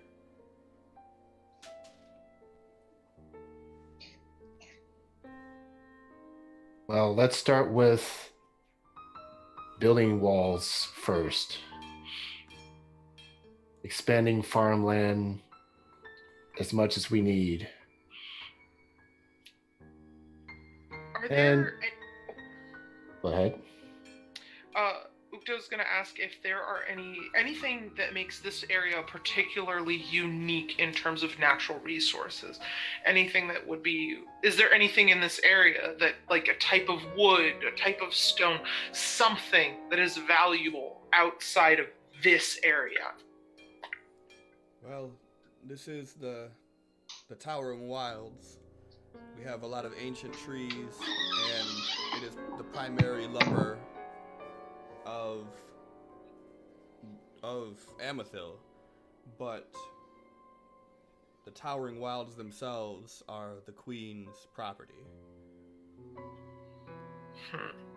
Within the boundaries of our sovereignty, we only have a couple hundred acres of wood left here, and most of it will be cleared for expansion, and that wood will be used to build the homes and the farmlands and the support structures.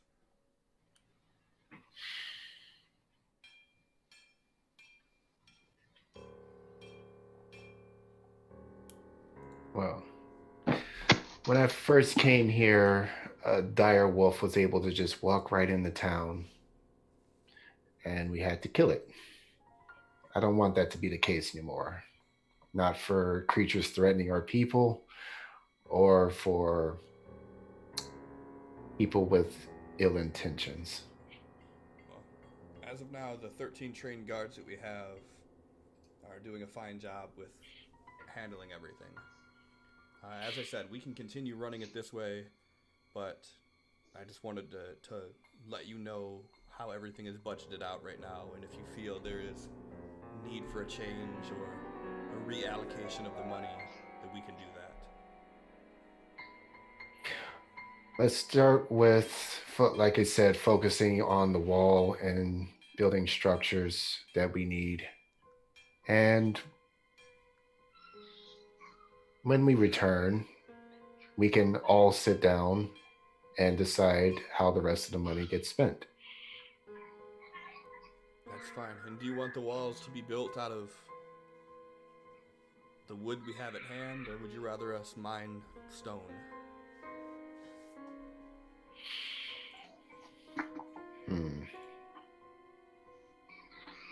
I think we would like to start with stone walls. Then I will. You did in the first place, then having to go wood, then go stone later on. Exactly. Well, I will get together a group and we will send them off to the Firescape Mountains to begin collecting ore. We have 3 pull carts available, so we should be able to get a decent pull of stone to start on that, and anything that we have extra we can work on building the keep with. Excellent. Would that be all then? Yes, I apologize for bringing this up now, but as I said, I just wanted to get your vote in on this. No apologies necessary, brother. You've done more than anyone could ever ask for in Tiamat's grace. May she bless you. And to you, brother. Do you know about how long you'll be gone this time? Hopefully a matter of a few days. Hopefully not 3 years. I hope the same for all of our sakes.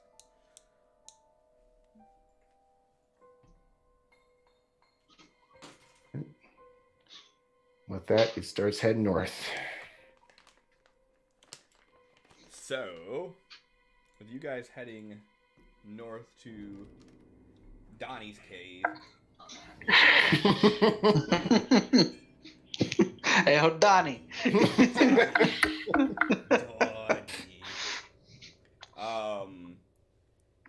You have about a 3-day journey, which means that you'll be gone about a week round trip.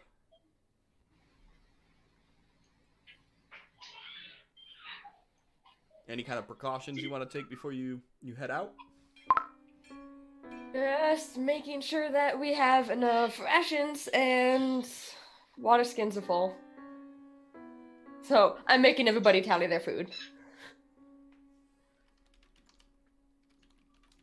Because after 3 years, pretty sure the rations we have in our pack, not great. Well, none of your possessions aged. You didn't age. You didn't require food. You didn't require water or anything like that. Oh, interesting. I don't know that I have any provisions. Well, lucky for you, I have to get to my inventory. 24 one-day rations. I feel like some of those are bad. So, I I don't know, man. I've been... Oh, I have 1 day. I'll share with you. And I mean, you guys can also forage and hunt if you need to, or whatever you want to do. That's all up to you. Yeah, that's what Devin plans on doing. If we're going north, we should be going through the woods, right? Oh yeah, for sure. You guys are going all through the Towering Wilds. Oh, Devian is going to be at home in this place. There is like a traveler's path that way, right? That's what that line is. Correct. Yep. All right. Are we going walking? Hmm.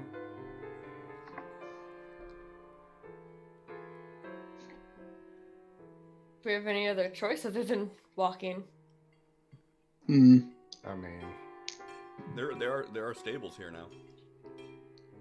oh, Tables here now? well, in Yeah, man, that case. it's a growing little city now.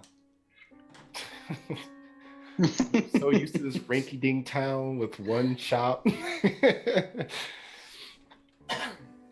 Well, if you there's all can get horses, then I can get Asha back, and then we could make this faster. Yeah, why not?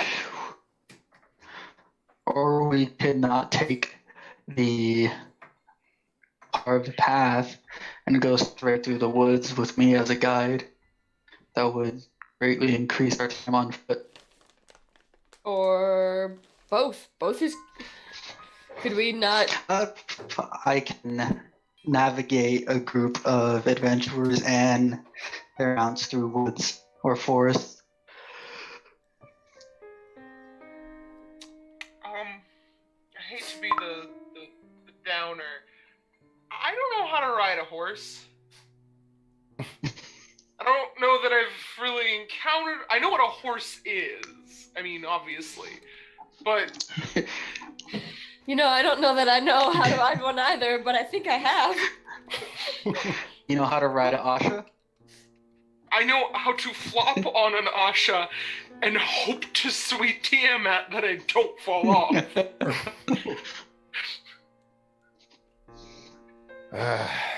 Okay.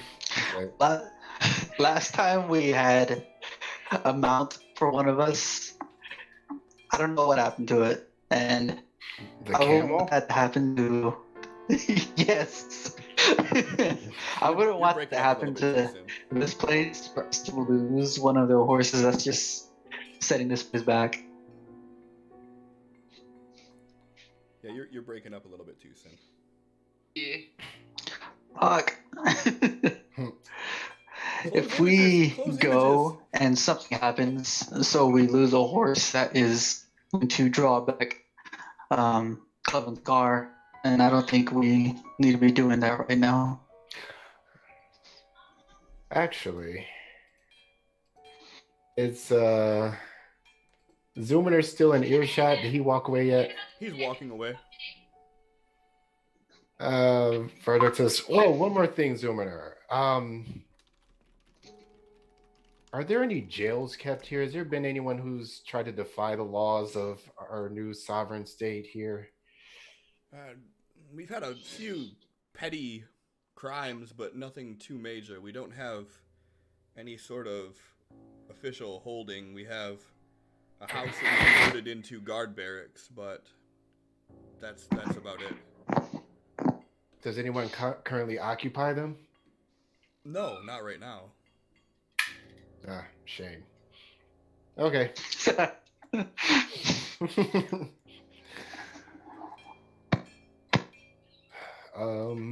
So he is going to. So out of game, I can actually maneuver us with mounts through the woods. Okay. Let me make sure. Is this prepared? It is already prepared. Sweet. All right. So Vardrak's like, I'm gonna need a few minutes of concentration. And he plops down into just on the ground there, closes his eyes, and he looks like he's meditating. saying some words in a whisper. Has he done this before? Yeah, you've seen him do this once before. I'm assuming to summon Asha. Yes. Yeah, Devian reaches out his arm and he summons his jackal too.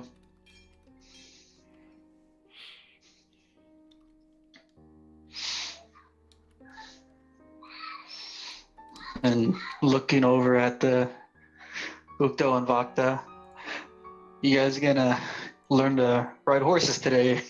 I think I've done And one before. Like, Melissa's having issues remembering. Vakta would know, but Melissa's just Vakta has ridden horses before. tired. Yes, okay. I have ridden horses. That does not mean I ride well, but I can do it. I have the ability. Her horse is riding off to a sharp left, and she's screaming. Hey, I have, +1 to animal handling checks, so Oh. that's a whole +3 total. You're doing a lot better than me. Okay, we'll just tether Ukto's horse to mine and pretend I know what I'm doing. Can we put a card on Asha? Could Are you asking this question? More asking Debian, like, we put a cart on one of them? it is going to be very tricky to try to maneuver a group of people on a horseback with a cart through some woods. Out of game, yeah, I can completely do that. Yeah,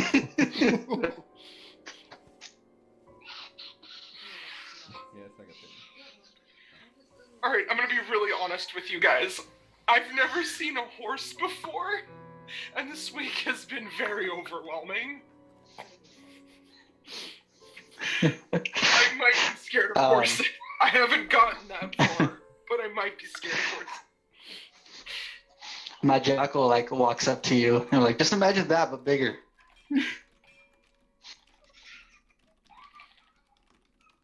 Okay. Like, how much bigger? Like, bigger? And I'm gonna look over at Vardrug. When he's done summoning Asha, He is not responding. He's still whispering with his eyes closed.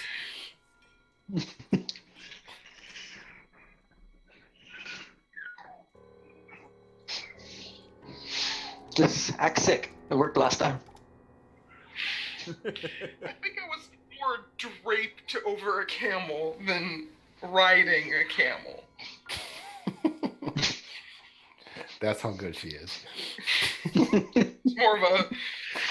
More of luggage than a person.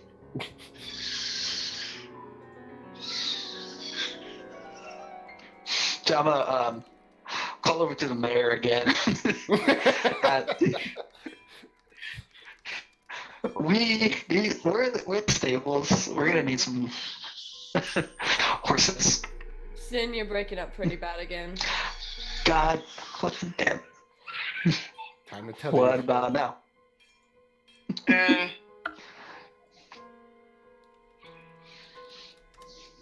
Still no good? I mean, right now you're all right. Okay. Yeah, I'm gonna call to the mayor. And now you're back. Where are the stables? God. They're at the southern part of the city. If you need horses, though, we have 5 available. I can bring whatever you need. Just 3. 3? Okay. I'll fetch them and I'll be right back.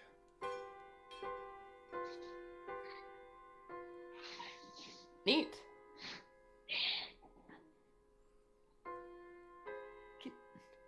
Devian sits next to Vardrog and he's playing with the jackal.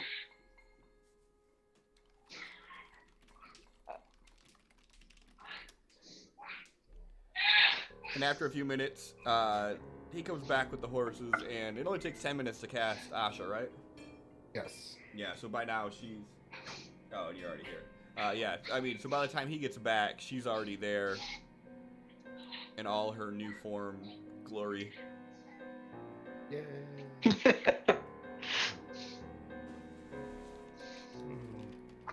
He warmly greets her and is rubbing her behind her ears and horns.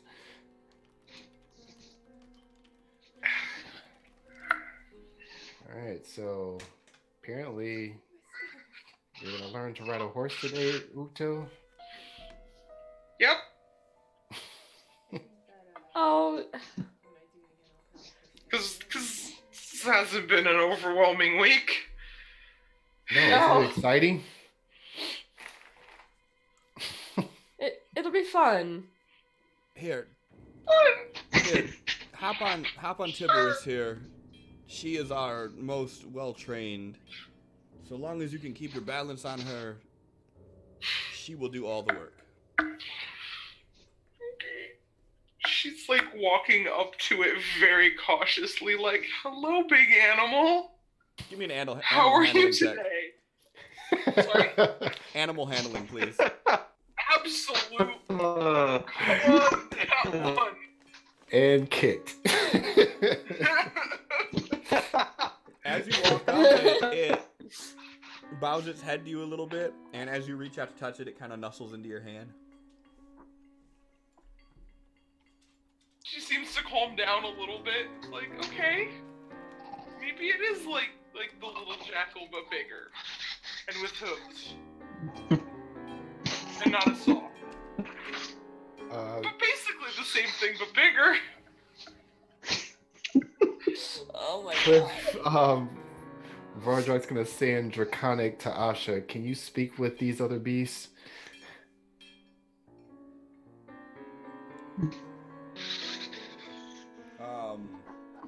No, she wouldn't be able to. Ah. Oh well. Then he looks back at Uto. You'll do fine. Then he hops on Asha's back. Yeah, half fiendish tiger dragon things don't really speak horse, I don't think. You never know. He's just looking at the horse, licking its lips. I don't like the way that your pet's looking at the horses here.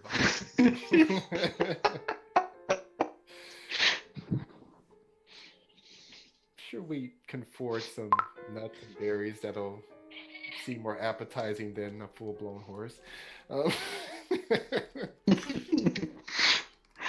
Yeah, I got that. Don't worry about it. Yeah. Uh-huh.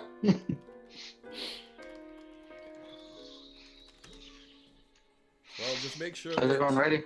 make sure you guys bring these horses back in one piece, as this is a source of our income, so. Absolutely.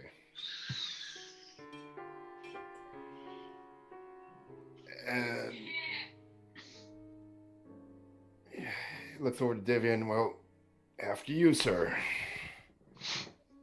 Vivian like takes the lead. All right, we're not gonna be on the path. We're gonna be going straight through the woods of our track. I need like a clear line of where I should be heading, and from there on, follow my lead.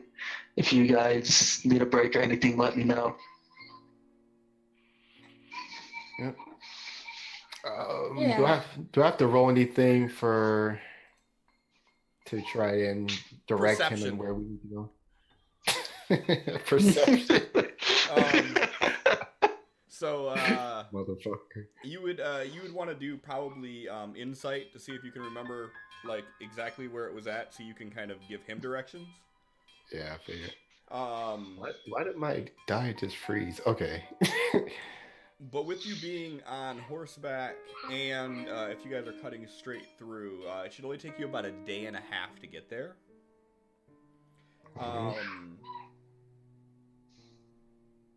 Do you guys plan on doing like a normal march through, 8 hours of sleep, march through, or are you guys going to be pushing it to go like more? Vardrak is going to be loudly whistling as he goes, like he's trying to draw attention. And he will be actively looking for anyone out there that might be like bandits or Of course. anybody who looks like they need some justice. Some swift justice. Yes. Anything that we're doing, we shouldn't be, or we are alert to any kind of danger around us too. So whatever you guys are doing, you should be alert to any danger. Yeah. Okay. Well, I think even when I should at least. Okay. I'm super perceptive now. So perceptive. So you guys Roger, are I was going off gonna the say, beaten path, so you're not gonna have like a lot of, you probably aren't gonna run into a lot of people. So what is your contingency plans here for Vardra? On the way there and on the way back, what are your contingency plans? He's gonna tell everyone like, I'm gonna need to feed this blade. So we should be good for today, thanks to Divian, but the day after, we're gonna need to find someone. Someone or something? We should probably be Someone. walking along the path then. To, encounter people. That was my idea. Of the off chance we don't encounter people, that is 3 days there, 3 days back. Oh, it'd be 2 days there, 2 days back on the path with horses. Mm-hmm. Well, if you can find me someone, we'll make sure it lasts.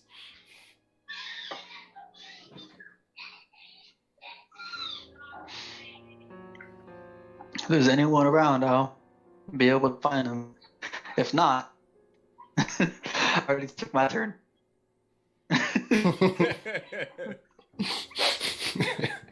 Yeah, I'm not. As Divian looks down and his hand is still bleeding through the gauze he has wrapped. Oh, it's fine. Pretty sure I would look pale right now if I was white. Alright. He actually looks like he got a little bit of color. That's weird.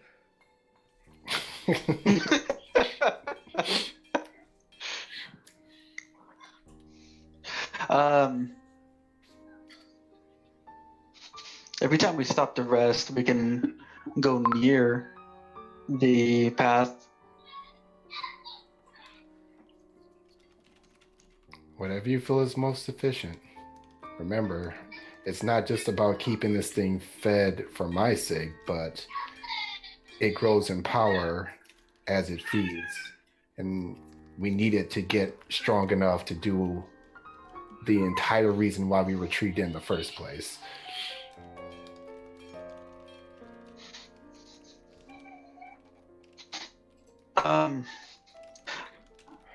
Let's take path. You guys, whenever we rest, you guys can do your long rest. I'll take a short rest and scavenge for us. I think that's the best plan of action. Excellent. All right, so while you guys are out doing this, Divian, you're gonna be on lookout, or are you gonna be foraging? Can't be both.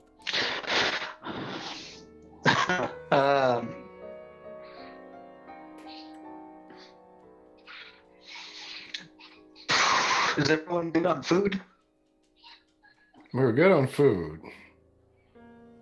All right, I'll be on lookout. I think we have someone exceptional at lookout right now. Yeah, Divian. I can look out. We'll take turns. All right.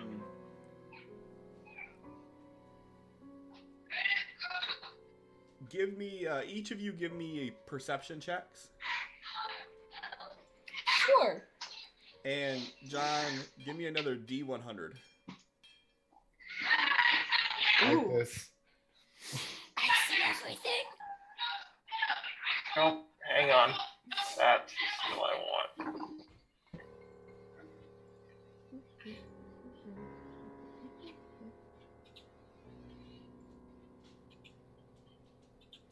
Did it just say nah? Nah.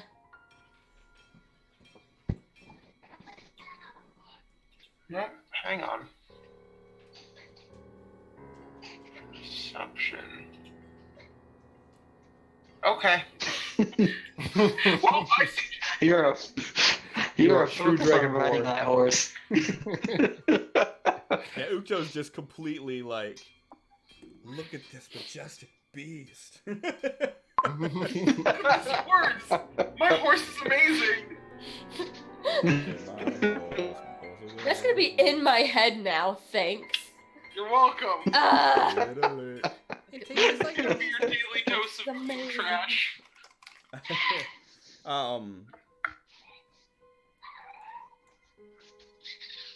So on the remainder of this day, you guys ride out until a few hours after sunset, and you make camp, and then you head out through the next day.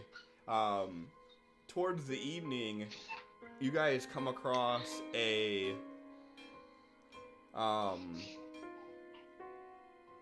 younger elf, probably in his 50s or so, who's chopping down an apple tree.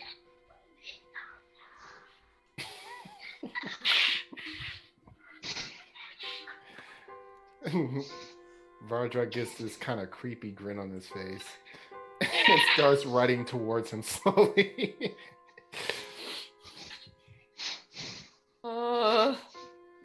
Sad. And this Then guy, he he's looks going at you to completely get off the horse. apprehensively Look, as you're riding up on this demonic steed with your fucking demonic looking armor on.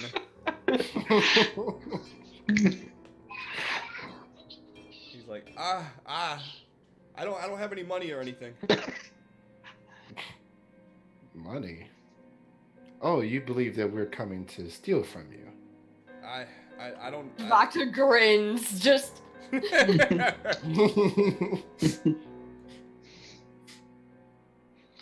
I don't want no trouble or anything. Who said we bring trouble? You look like you bring all kinds of trouble. Oh, that's mighty rude.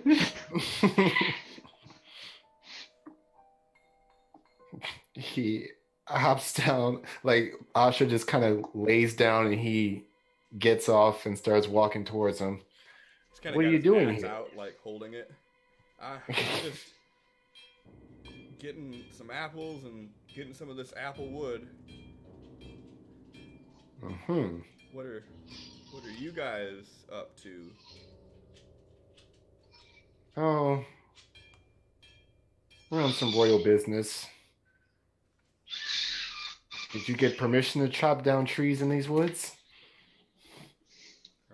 I've been living off these woods for over 30 years.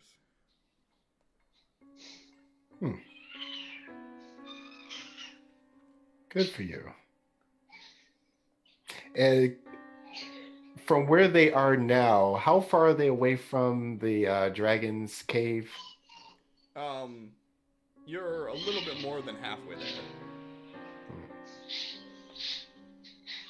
So you've been living in these woods close to not one but two different dragons, and you've survived all this time? I don't know about no dragons. Me and my family, we just keep to ourselves. You're a family. It's good. Well, friend. And then he like steps up closer, like he is like all in this elf's personal space at this point. I wonder if you could help me with something. He kind of pushes back at you with his axe. No, I said I don't want no trouble.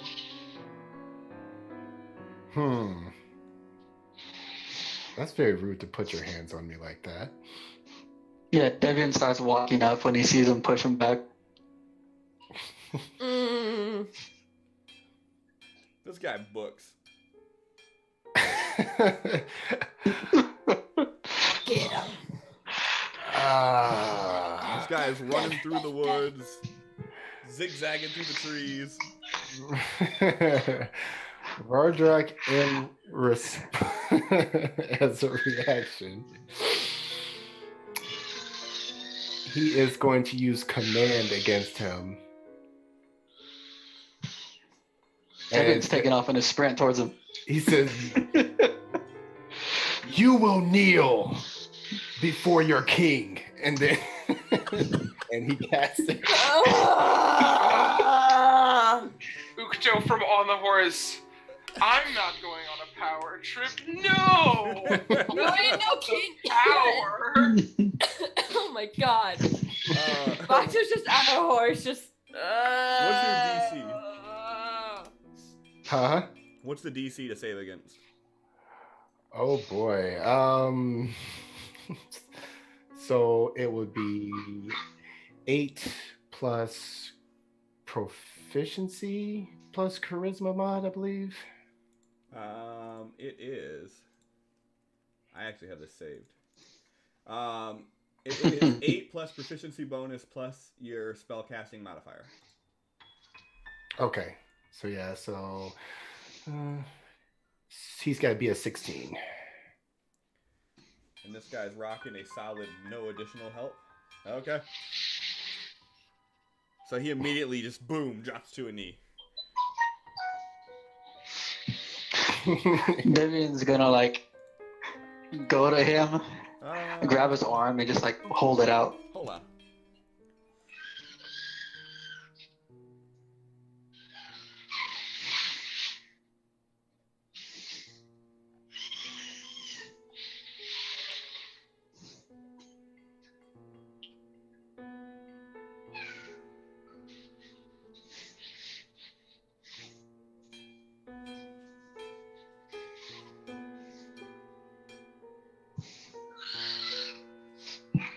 I think it said the creature can't do it if it knows it can be harmed or something.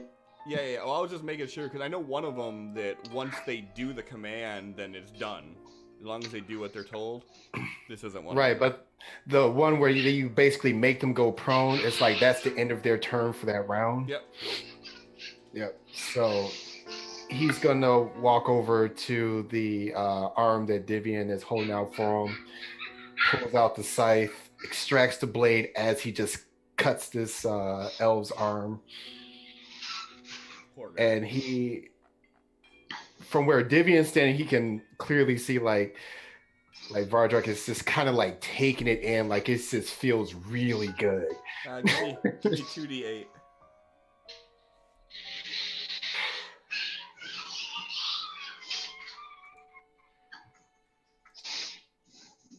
Alright. This is bad. Bad! Such Yep. a negative Nancy.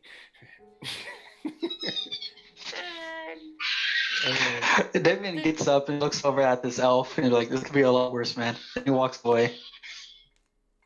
And then Vardrak like retracts the blade, puts it on his back, and then grabs the elf and picks him up and just holds him and says, "Thank you for your service. You have a good day now."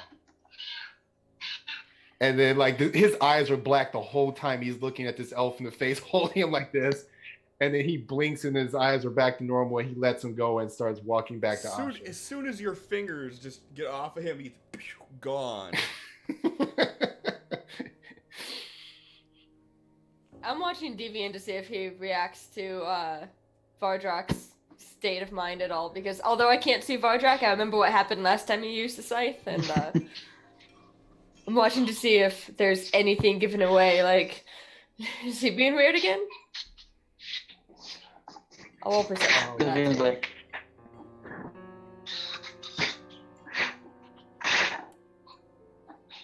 after How everything's does done, Gideon he's like react to it? smiling. He's I've been smiling back at the group and be like, we didn't kill him. He looks back at Bardock like, you have to get used to that though.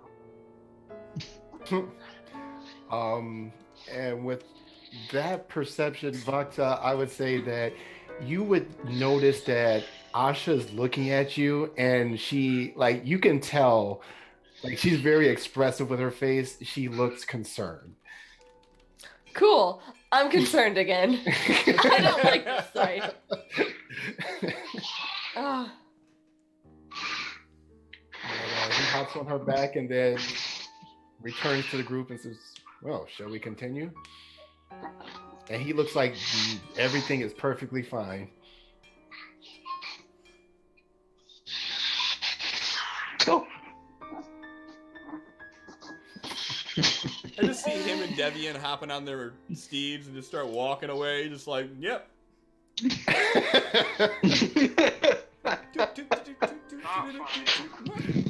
totally fine. Not okay. It's the most okayest it's ever been. And just runs forward.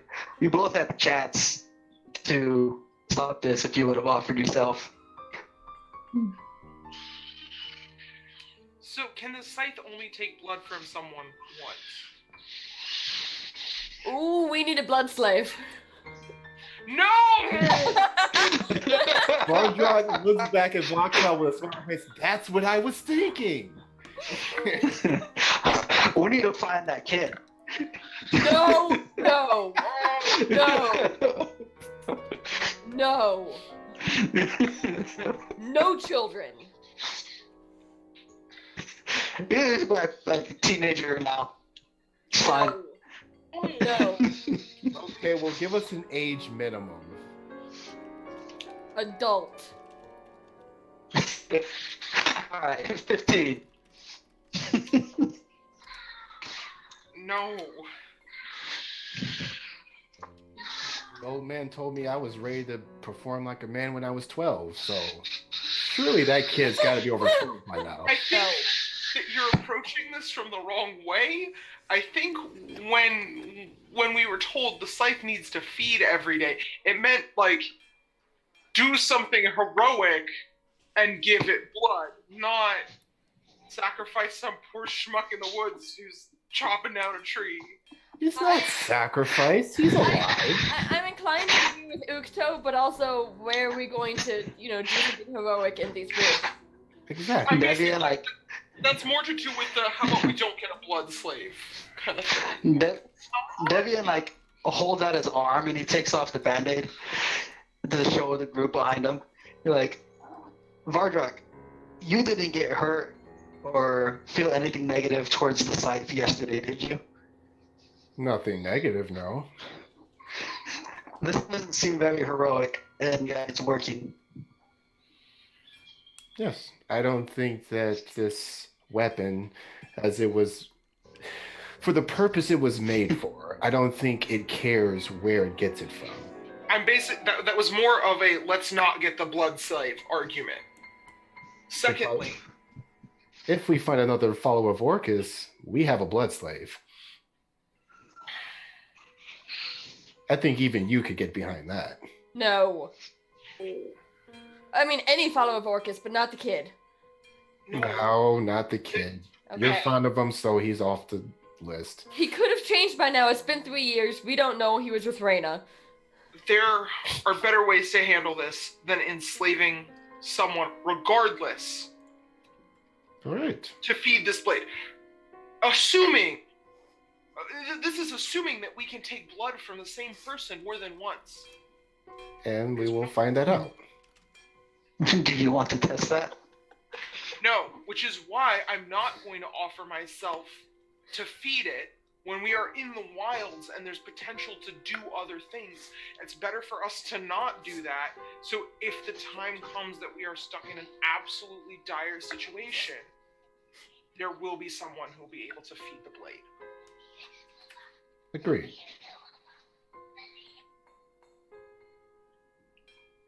And if those exact circumstances happen, then all the better.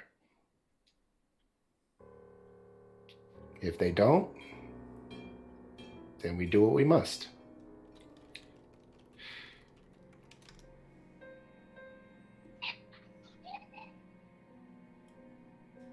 Remember what the good book said, strength above all.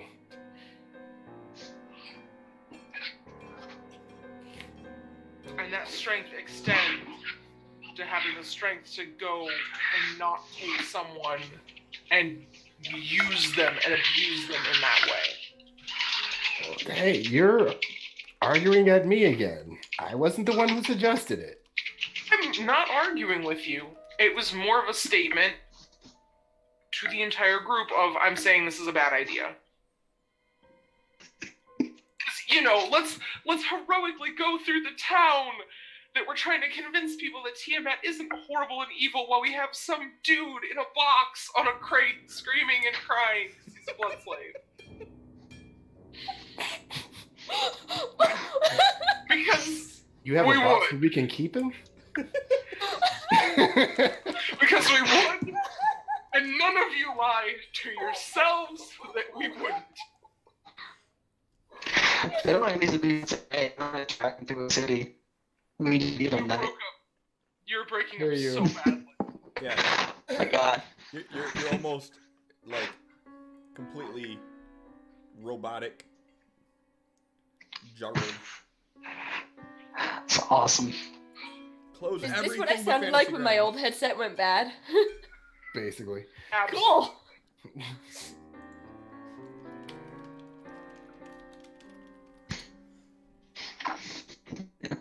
Have them in a box, and we would just forget, and then into the town we ride, and now we have a problem. Just saying. Well, I never claimed to be a hero. But I will try to be on the righteous side that you believe I should be on. You claim to be a champion. Yes. Not of the people. That's a very rocky situation.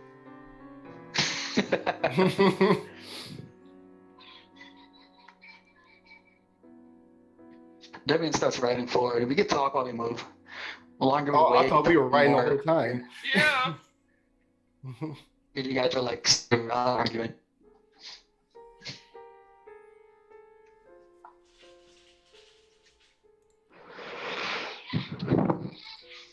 And perhaps we'll find others that will be willing to make donations that we won't put into a little box and feed off of. Or a bag. Or a magical portal hole.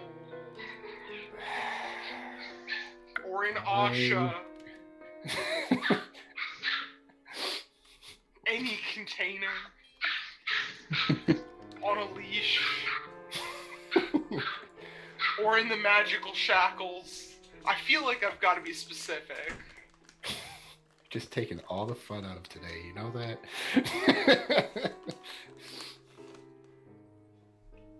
It's jokes. It's jokes. I'm not doing any of those things. Yeah. Besides, I don't have shackles yet. Magical shackles are on the list of things. Yes. I don't have them yet. So you guys continue the rest of the day there through Make Camp. Wake up the next morning, and by mid-afternoon, you make it right into the cups of Donovan's lair. Okay. Vardrock will put up a hand. Whoa. We should probably stop around here because it's just a bit further where I believe the animals stop wanting to cooperate.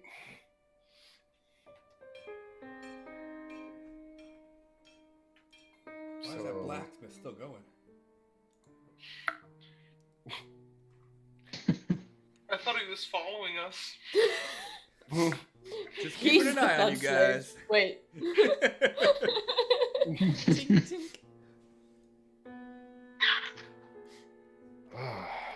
We we should... I've had so much on my mind, I forgot we should probably present some sort of gift to him. Does anyone have anything of rarity, of great value that they're willing to part with?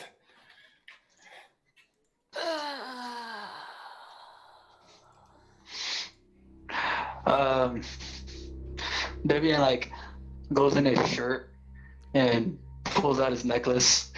He's like, I have this. It's a trophy that I got from the Feywild. The two mentor heroes that I killed. Not sure if this is what you mean, but the only rare thing that I own. Does it contain any magic properties? Around. I've had this whole time. I haven't felt any different from it.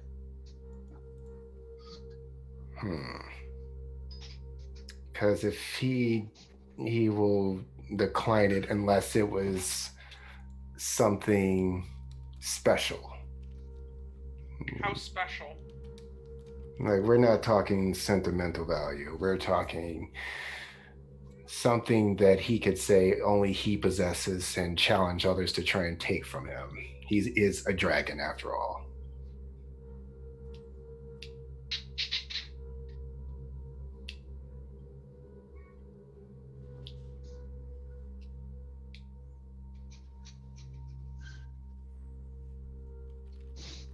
Oh, Cliff, you said we did stop and rest one time before now, right?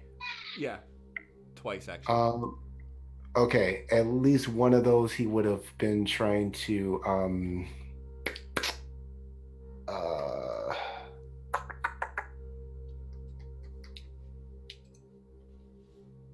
that amulet that he got in the shadow plane or realm, whatever. He's gonna try to tune that. Everything's fine. Okay.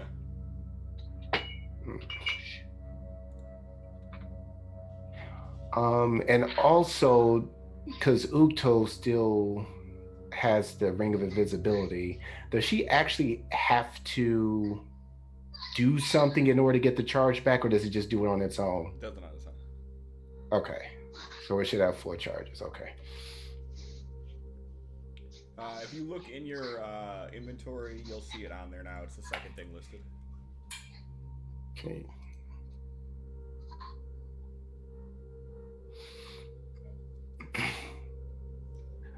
Well, as I said before, I think that just for the being a dragonborn, Ukto should come and meet this dragon, but the two of you, it's completely your option. Met him before. I don't see why I wouldn't go in again. Very well. Do you need me in there? I wouldn't say need. It's Could just stay out here with the horses. Because I don't want to bring the horses in there. and Dragons love horses. Yeah, and we have to bring the horses back to town. Yeah, maybe we could teach him how to ride.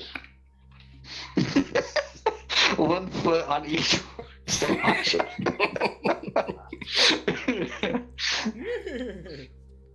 Like, wait, you don't ride with your mouth? Oh, I see. You ate it.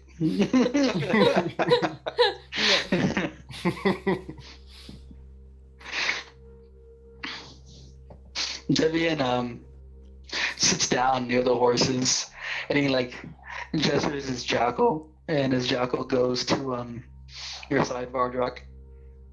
He's like, yeah, I'll just stay back and watch the horses. Just try not to be that long. Of course, time is of the essence. Well, Ukto, are you ready for this?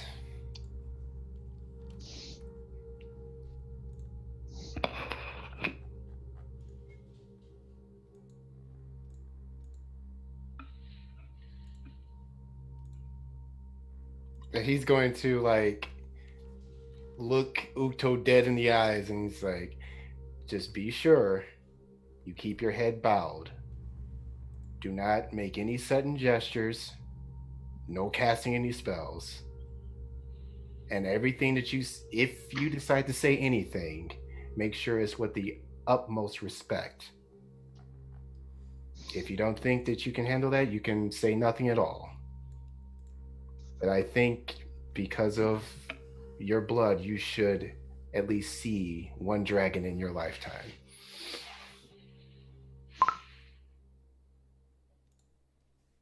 She nods and follows. All right, he's going to lead Vardrak. the cave. Yes. If something happens, kill the jackal. Don't try talking to it. All right. That's the only way I'm gonna know that something is actually happening without having to leave my body. Well, I'm sure if something goes wrong, you're going to hear it very loudly and very clearly. And if that happens, yeah, have a good life.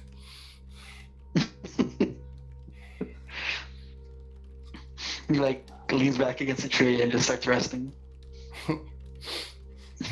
Project turns his heads into the cave. Ukjo like adjusts her pendant of Tiamat, making sure that it's like really nicely positioned and front and center, before like respectfully walking in with the same like composure of walking into like a cleric in a temple.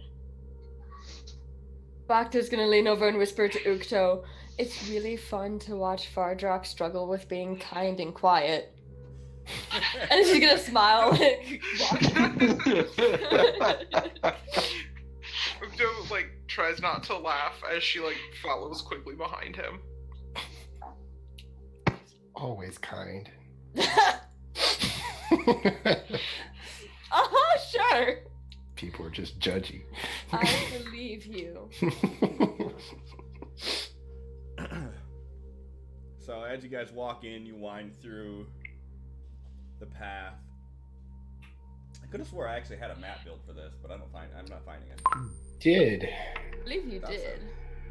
He's gonna take the same left path that they took last time that winds around and goes down. And as you're walking into this cave, Vardrak, like your vision goes blurry for a second, and all of a sudden, like everything seems super dark, like almost like you have your eyes closed. Like it's just, it almost gives you flashbacks to the Shadowmancer. It's so dark in there right now. My dog was barking in her sleep. I'm sorry, I got distracted. It was really cute. Vardrak's gonna immediately stop. And he's in I don't remember it being this dark in here before. Does Ukjo also experience the darkness? Nope, no one else does.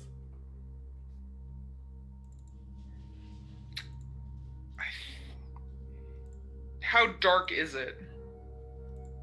I mean, there's no light, but with you guys having dark vision, you're all seeing just fine in there. Okay.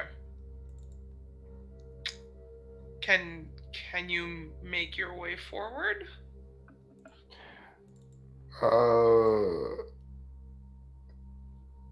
You are still able to see just fine? Without a problem. Bacta's gonna step up and take his arm. Do you want us to lead? And he says, wait. He's gonna take several steps backward to see if he can start seeing any better. Yeah, and as you like start moving like towards the mouth of the cave, and the light spills in, like you're able to start seeing better.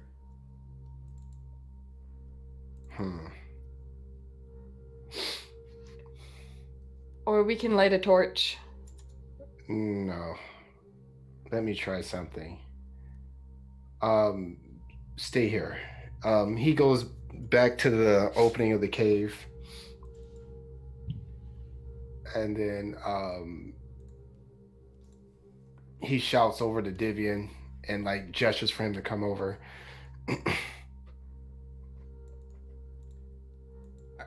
redid this fucking thing, but this is all I had.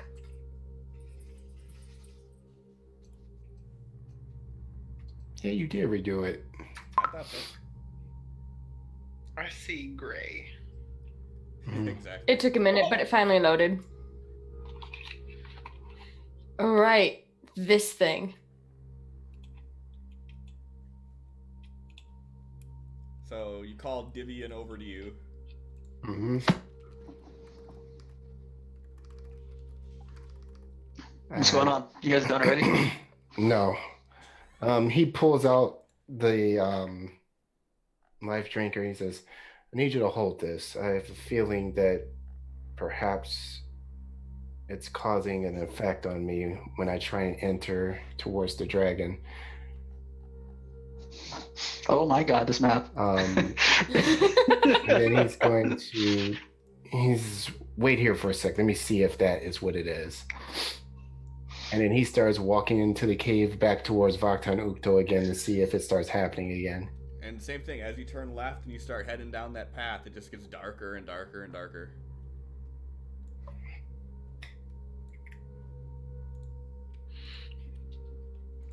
Fucking mic muted. I'm sorry, say it again. I said that as you turn left and you start heading down, same thing, it just gets darker and darker and darker.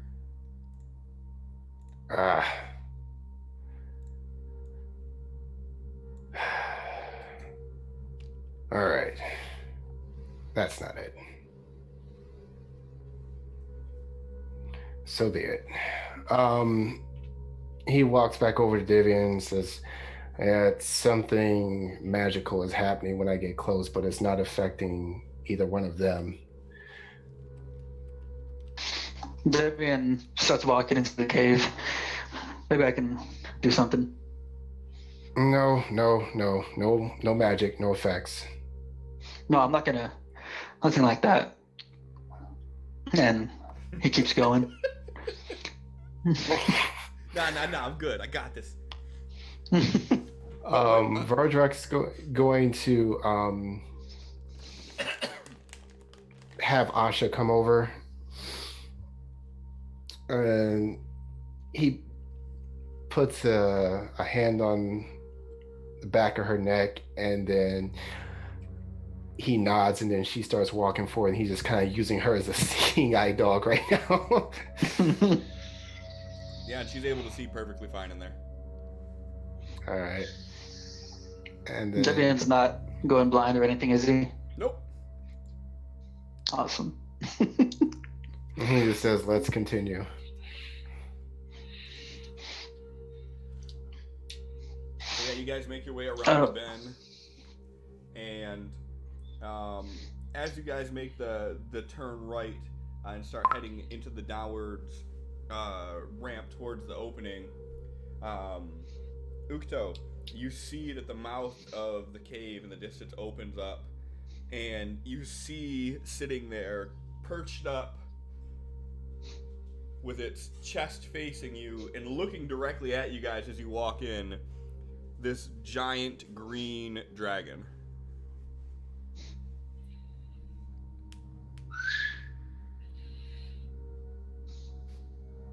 Ukjo stops dead in her tracks, and just lets out like a gasp, and is kind of like just stopped, not moving, kind of staring. Ah, my Macho old just kind of friends. grins. I hope you weren't trying to be sneaky. And sneak up on one as great as yourself? I think not. Ah, you flatter me. I see you brought one of my kin. I did. She is a fellow follower of Tiamat, and I thought she should meet the great dragon that I have had the honor of meeting before. What is your name, little one? Ukjo hasn't moved from like the opening of the door, but she's like, "Oh shit, I'm supposed to be in there," and like rushes in, kind of stumbles, and like comes to herself. She's like, "Ukjo." Like she's fumbling with her fingers, like, "Oh god." He stands up, and as he stands up, he's towering over you. She's like looking at the ground because Vardruk said, "Keep your head down." She's like staring at her shoes like they're the most interesting thing in the universe. Your girl's like pressed back, like, "Oh my god." Ukdo, do you know that blue dragons are a fine delicacy to green dragons?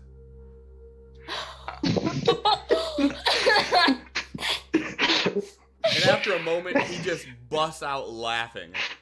Oh, mean, I love it. And the cave kind of shakes for a second as he curls back up and lays down. So, I know you didn't come here for a meet and greet. What can I do for you?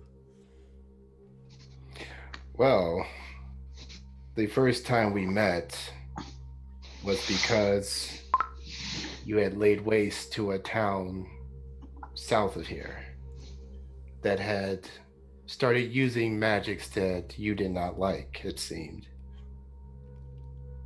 Ah, Cliffhangers, yes.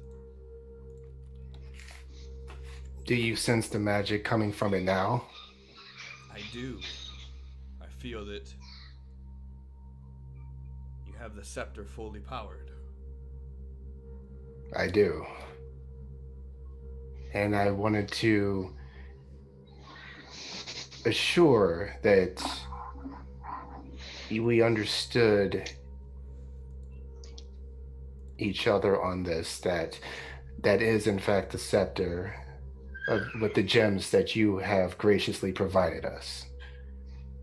And we mean no ill will towards you by using the scepter this close to your lair.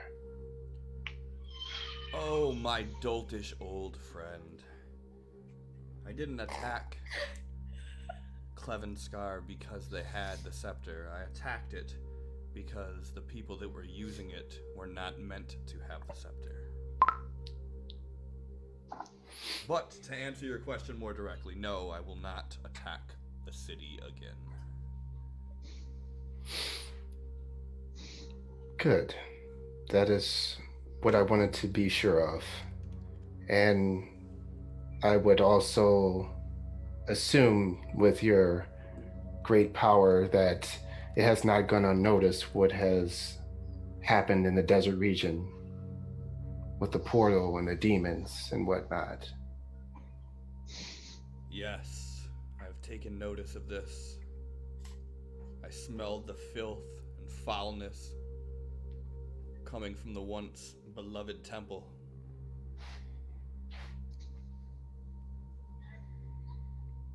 I also smell the filth and foulness coming from you. From me? What is that thing? He pulls it out and like extends it out in plain sight. This is the weapon that I needed to retrieve in order to deal with the one responsible for that portal that has destroyed our beloved temple. It reeks of death.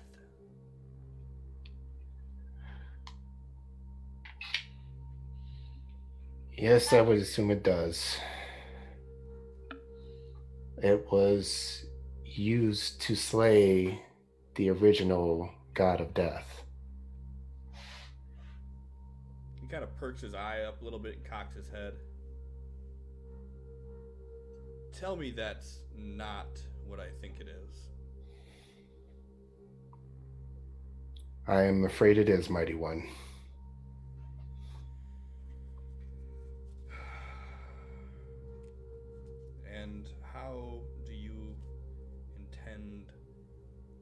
on stopping the demons? I intend to power this weapon up as much as I can and strike a fatal blow to Orcus right through his heart and watch the life leave his eyes.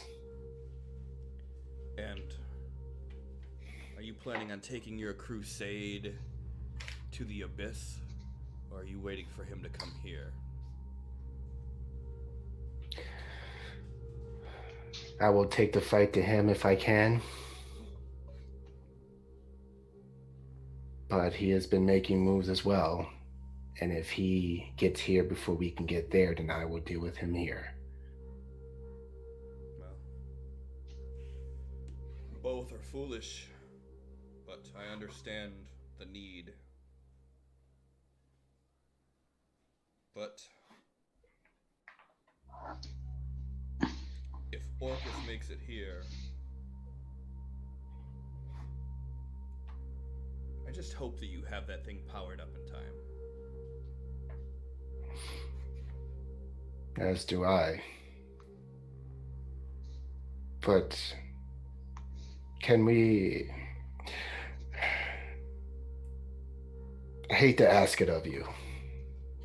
And Raises perhaps an I'm out of eyebrow. line. But I intend to make the town formerly known as Cliffhangers into a strong kingdom. Can we count on you for protection in exchange for something that you may need from us? Nothing that you can't get on your own, of course, but perhaps we can make it easier by bringing you offerings. So you're trying to buy a pet dragon? No, Never. I am far below you and would never see you as such. I figure we have a mutual agreement. You keep our town protected and the demons never make it to your doorstep. And what sort of compensation are we talking? What does one as powerful as you desire? Well, what all creatures of power desire: more power.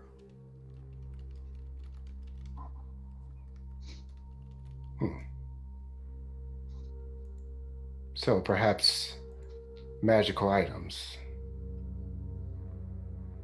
That's definitely a fair start.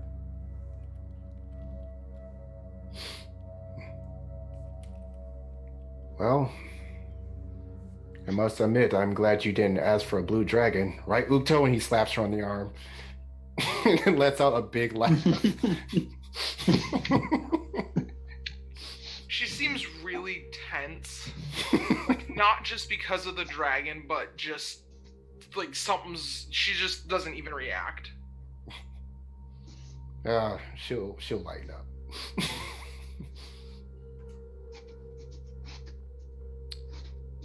So, not buying a pet dragon. On contrary, just looking for a business exchange of sorts. The people there respect you, and Tiamat respects your power. She told us so in the flesh. And the last time she was able to bring herself to this plane. I'm not sure how much the people of Clevenskar respect me, but they damn well fear me. And I'll take it.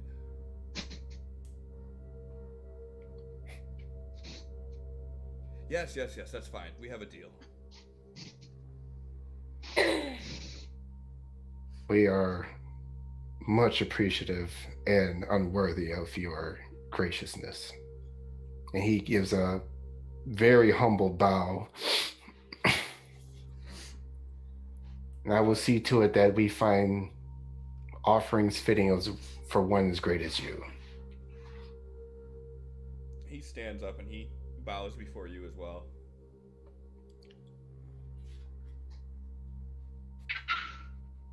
And he like nudges Ukto. Ukto like full on gets on her knees and does like the cleric prayer, like bow, not like regal, but you know what a cleric knows to do.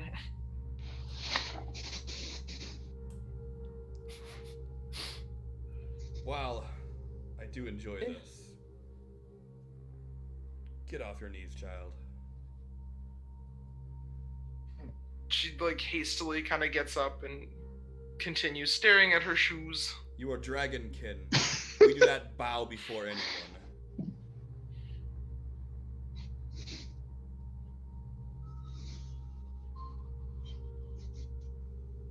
Now go.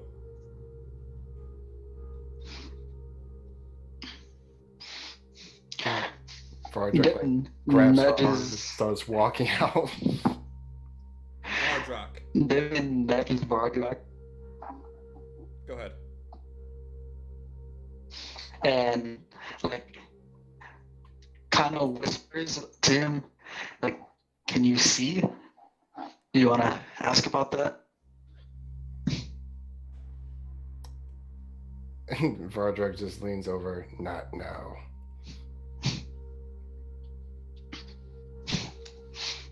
And does he call out to him? Yeah. He turns around sharply. Don't let me hear you calling me Donnie.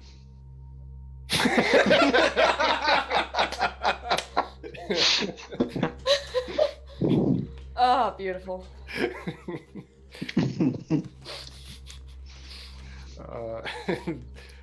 Asha is leading him back out into the point where he can see again. And by now the sun's already going down. It's getting close to around the time when you would normally build camp.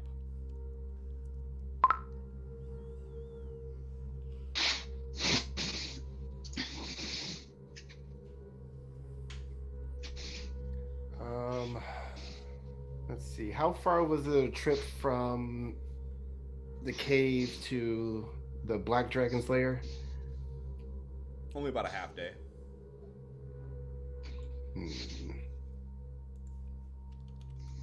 Well, I do want to stop by that other where they killed that dragon and see what remains of it.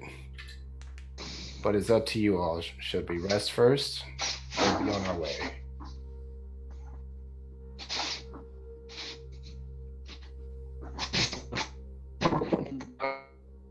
I want to keep going, but that's me. Okay, I think I understood. Keep going. Yeah. And let's say you two. I would much rather make camp for the night.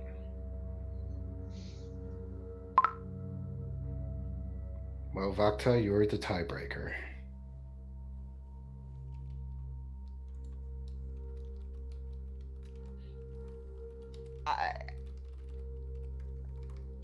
What would be best for dealing with the scythe? She just kind of like winces as she asks. Well, it doesn't need to feed again until tomorrow.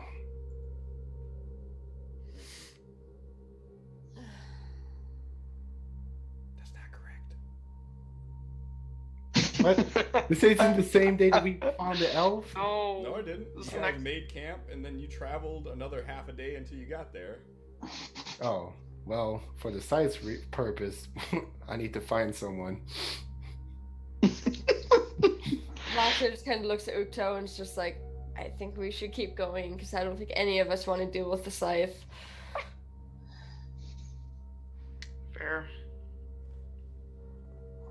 And hopefully as this thing gets stronger, maybe it needs to eat less.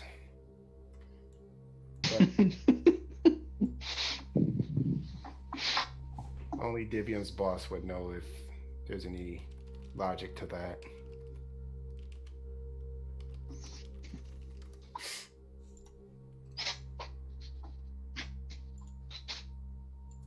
So, what are you guys doing? Start riding We're south. going. Looking for any persons that might be around.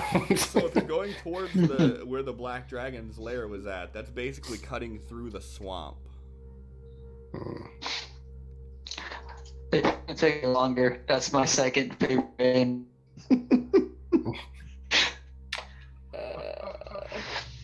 We want to cut around to where the path is, maybe? Where there might be a bigger chance of finding people. Yeah, that's probably a good one. Ah.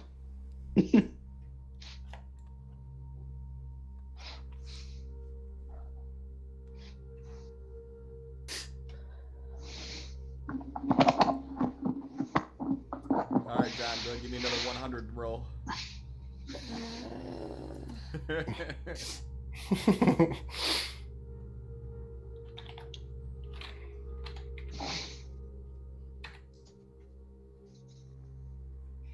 Ooh.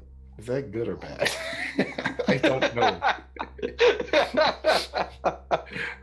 I'm hoping good.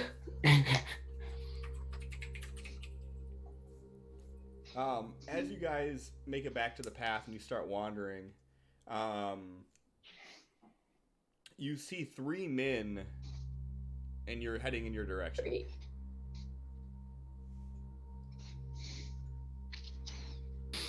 Are they walking? Yep, they're walking. Are they cute? It's an important Make a question. perception check.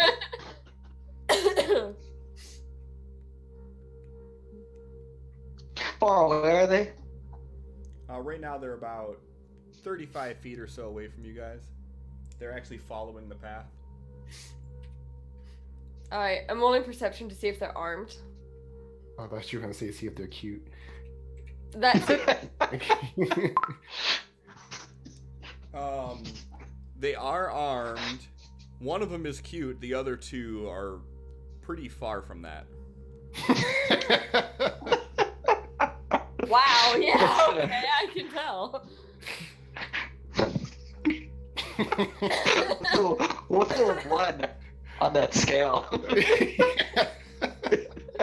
he looks like he looks like he was probably ill-conceived, dropped as a baby, and had some sort of disease that he miraculously made it through.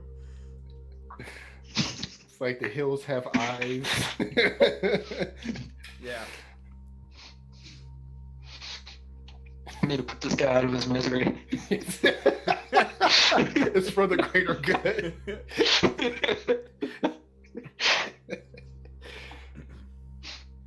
And as you guys get closer, the cute one, who seems to be in charge, I like that. you 4, stop right there. We had reports of people matching your description that attacked somebody. Attack someone? My, that sounds serious. And as he's saying that, Asha like lays down and he dismounts her. What sort of description were you given? Well, we were given the description of 4 people that match your description, almost to the T. And you riding that thing further puts it into the list. Asha, he looks back at Asha and he says in Draconic, he called you a thing. And she just goes, And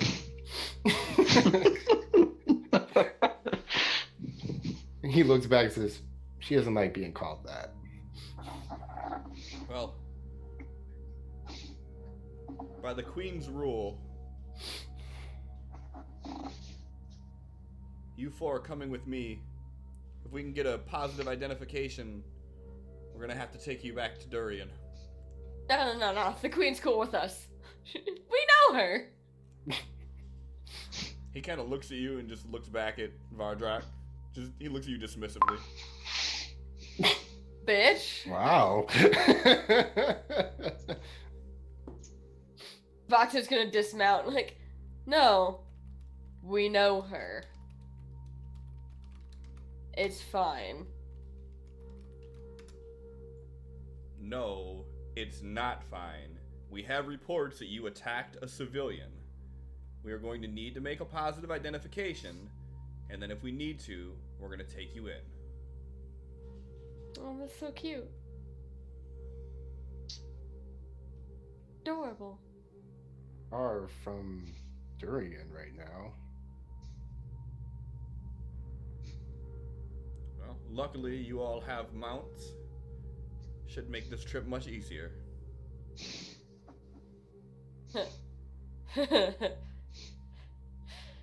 No. So you're coming on the Queen's authority to try to arrest us? If it is determined through identification that you are the one that attacked the civilian, then yes. And what, pray tell, are the consequences? Well, that will be left up to the Queen's word and the Sphinx. Oh, the Sphinx! Yeah, fuck the Sphinx. I hate that Sphinx. He unsheathes his sword. Now please, come with me. Vakta grins and looks at Vardrak like, we gonna do this? Well, I'm afraid now you're making a very, very threatening gesture towards my companion here, and I don't appreciate that. He pulls out his shield and the life drinker.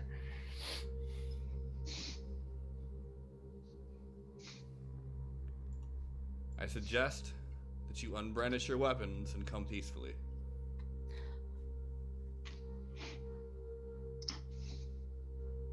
Vakta's gonna pull out her, let's see, what am I gonna pull out? So many weapons. I know! Mm. How about my rapier? I'll use my rapier. Your rapier? That shit must look brand new. Still I has used it more the than static dagger, thing on the actually. blade. She gotta unwrap. Still has the fucking tag on it and shit. She still got the receipt. Right. Y'all are dicks. I used it last session! Also, ooh, thank you, Fantasy Grounds.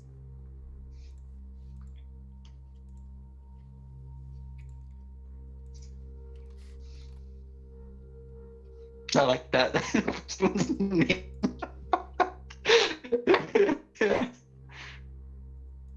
Your robotic laughter is creepy. Little bit. Humor of the human. Simplistic.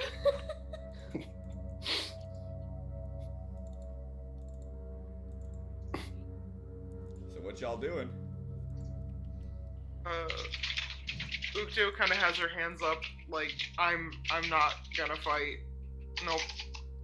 I am a law-abiding citizen of Durian. Where did you guys Nope. get this one? Hmm? So where did you guys get this one? Hey, Vardrak's very law-abiding. Just that the law gets confused as to his intentions from time to time. He's gonna walk up to Vakta and says, "Do you feel threatened by these men?" Vakta's just gonna smile, just big menacing grin, just be like, oh, I'm so scared. Vardrak returns the evil smile, and he runs over to attack the lead guy. We're totally good guys. Totally good, guys. Go ahead and roll for initiative.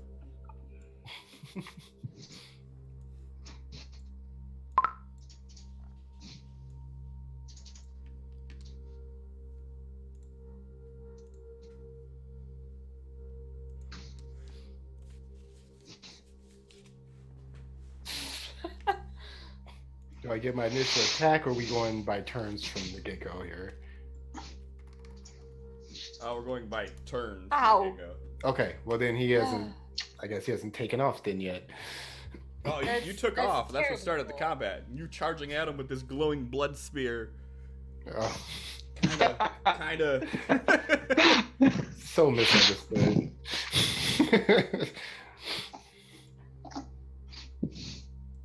Go ahead, Divian. It's up to you. All right. I don't know if you can hear me or not, but all right. Yeah, I heard that. Loud and clear.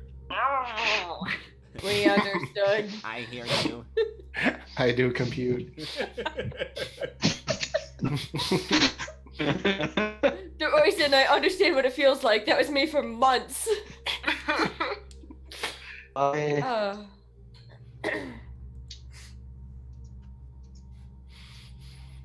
What the?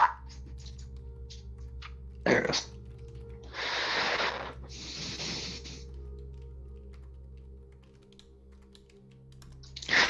So you guys know I don't see the map right now. How the fuck did you move your character in place then? Yeah. I can see the people. I can't see the map though. Oh, never mind. Loaded. I can't swing bar truck.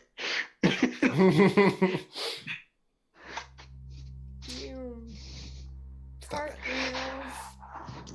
All right. Don't make me lock these tokens. This is how we fight.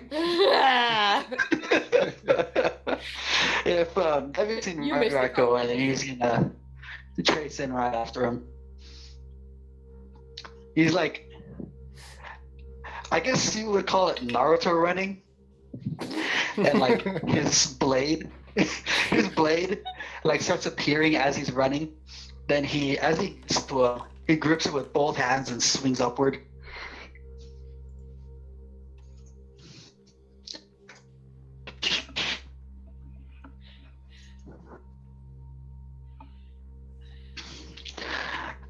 And where's...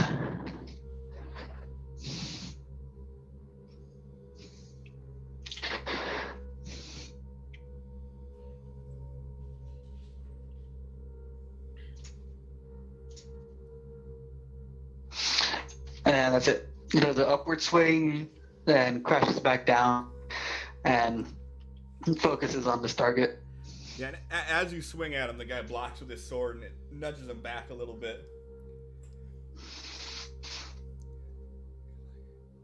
I'm going to assume your guilt from your actions.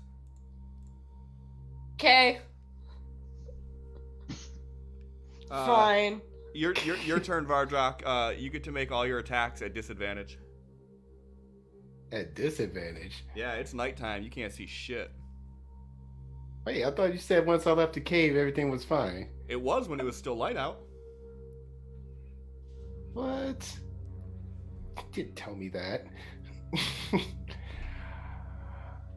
All right. Well, let's see how this goes then.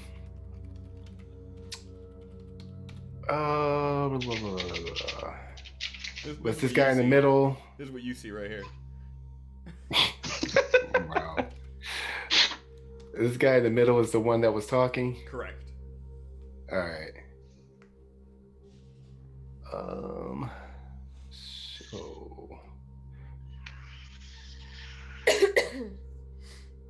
So his the aura that he gives out that inspires his companions takes this dark turn. They all still feel fine within 10 feet of him, but everyone opposed to him just feels like this feeling of like death. The different feeling from a 7-foot tall, armor-cladded, horned, black-eyed, red creature with a blood magical scythe running at them? You mean other than that feeling? Pretty much that's exactly what they're feeling, because his image, his shit has become so threatening at this point. And that is his aura of conquest basically kicking in. And he is going to use his channel divinity conquering presence on all of them. You see, I have to select them. Wait, do I have to? Well, I'll do that.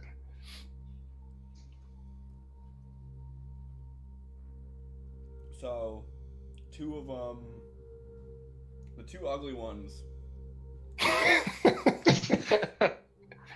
they are not fooled. The cute one, though, you got him.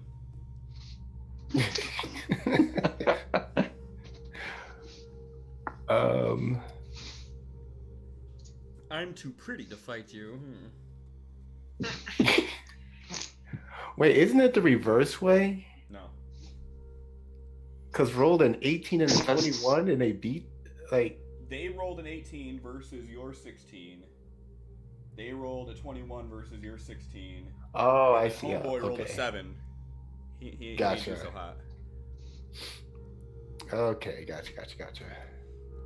What are you? I don't know how his voice changed like that now, but that's canon. So he is feared then. Yep. But because of the conquering presence, he is basically too petrified to run away. Let's click that off. And I have to do disadvantage. Yep. And we're gonna go for... I'm thinking technically you should have disadvantage on that, but really, if it's just based off of sight, I don't think that really matters. Yeah. Okay. Then we're gonna try to do a swing. And lag. Why am I lagging today? That's a hit. I blame Sin. Yeah. He is dragging down. I tried. Stream. Let's see. This motherfucker over here trying to look pretty, and ain't nobody prettier than Vardrock in his eyes, so we gotta correct him. I'm sorry, don't you mean King Vardrock? That's right. Thank you. What you gonna do? Scar's pretty face? God King Vardrock. We'll go for boom. All right, so we're going for a tier 3. Boom.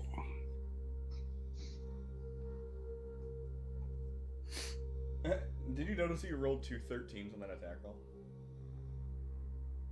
No, I didn't. And then he's gonna take his second swing with the life cutter. Lag. Hit. Cool. And then we're gonna burn another.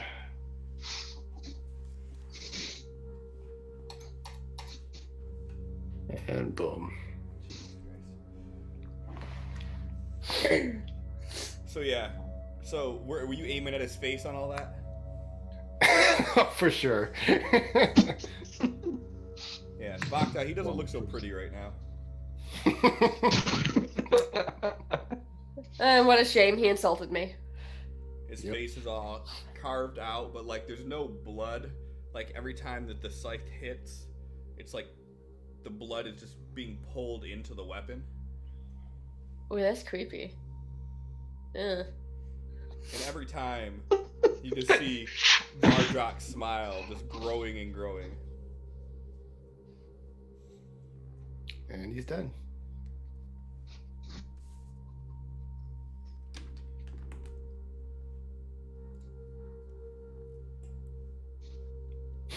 Cute Durian guard.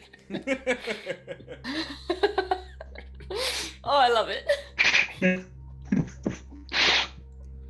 He kind of like wipes his face off and like he shouts out in pain.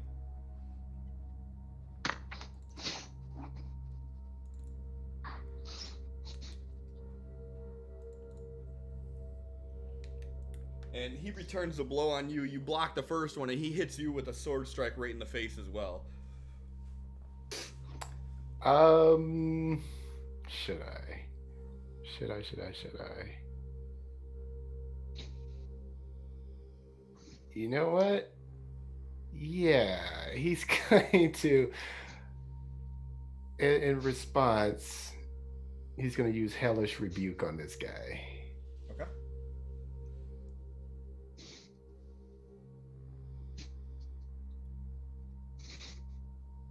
He passed the save. Does it still do Alright, I half think damage he's- on save? Yeah. If it dropped the target, it doesn't. If it didn't drop the target, then you should still be able to do it. All right, half as much damage on success. Yeah, just do okay. that. If you just do it, it'll automatically do that. Cool.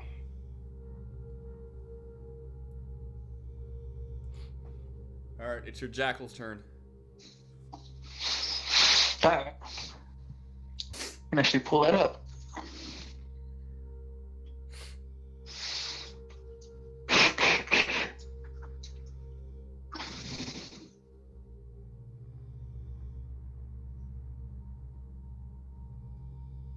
Yeah, right there.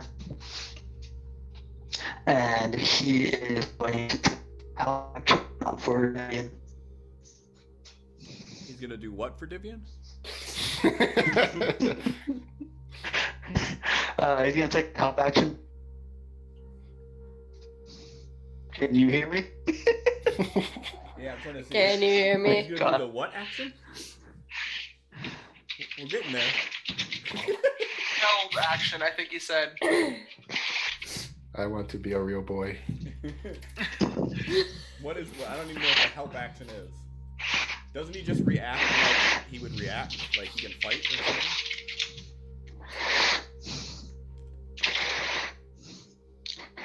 Who the hell is breathing like that now?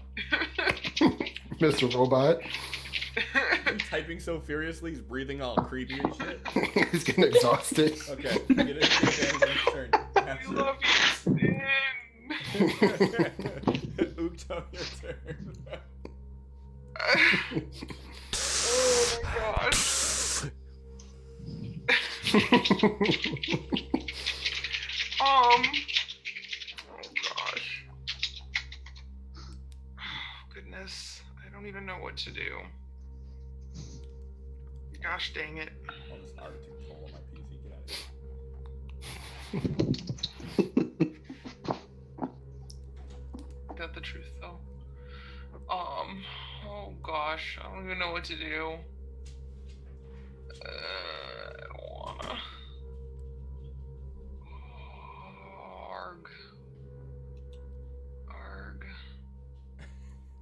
Arg.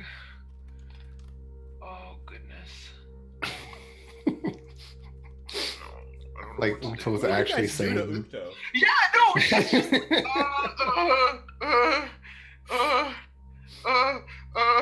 you know what?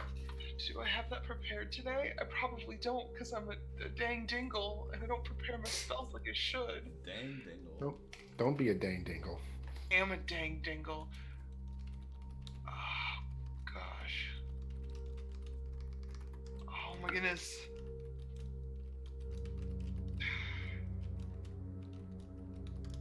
She's probably gonna try to get off the horse. Let's just do that. Let's fail at being athletic. No, you don't have to do an athletics check to get off a horse. You just get off of it. I I mean, if you really want to roll for it, feel free to. I'm all for no, this. but I could have sworn that was a thing. Maybe it was like a 3.5 thing, but you had to like roll to mount and dismount. No, Yeah. I mean, if you want to. 3.5 was very unforgiving. Yeah, this Yeah. is fair. I That's think why I that's thought true you had. because you had me do it in a campaign once. And it- Because I remember I've that's the one I would always fumble is the dismount or mount, and that's why I have like PTSD about I riding think that's horses. true because my gnome fell off of her dog because of your campaign. Hey, you know what? You talked me into it. Go ahead and roll athletics. Okay. You win. No, I didn't actually want to. I just thought that you had to. You dismount with the grace of a trained rider. Yeah. Oh gosh, I'm off my stupid horse. I have spells. I have spells. You dang dingle. I am a dang dingle, absolutely. Watch your profanity. Takes my job. Gosh dang it. I want to help you guys kill these guys. Because you totally did do wrong. You done fucked up. And now you done fucked up some more. I don't think words can get us out of this at this point. Are you a cleric of Tiamat? Right? Cleric of Behemoth. You fed a transmogrified person to Asha with no problem. Absolutely, but that was a follower of Orcus, so I'm They're not okay real with people. that. See? So there we go. We find that kid, he becomes a blood slave. No blood slaves. No blood slaves. No blood slaves. No child blood slaves. No blood slaves, period! And she just shouts, and in that shout, she casts daylight. It's now daylight in this little forest. What's the Congratulations. What's the range on that? In freaking enormous. Like, ludicrous enormous. It's 60 feet of light, of bright light, and then an additional 60 feet of dim light. Yeah, that covers this entire battle map. You're fine. There you go. Light out now. You know when you're LARPing at night and then someone suddenly shines a light in your eye? Scream. God, yeah, basically. It's like the person trying to get the flashlight to work to find somebody's glasses. And they're panicking. And so they turn it to like the brightest strobe setting. That's and what this just always happens to be pointed at everyone's eyes. So just to be the dickhead that I am, what made you want to cast that? Because last time she was in a really critical situation and was freaking out was during the Shadowmancer fight, and it didn't work. Okay. And I see her daylight being more as like a discharge of electricity rather than just like, oh, it's daylight out. It's more like just like arcing electricity sparking around, causing it to be light out. Okay, I like that.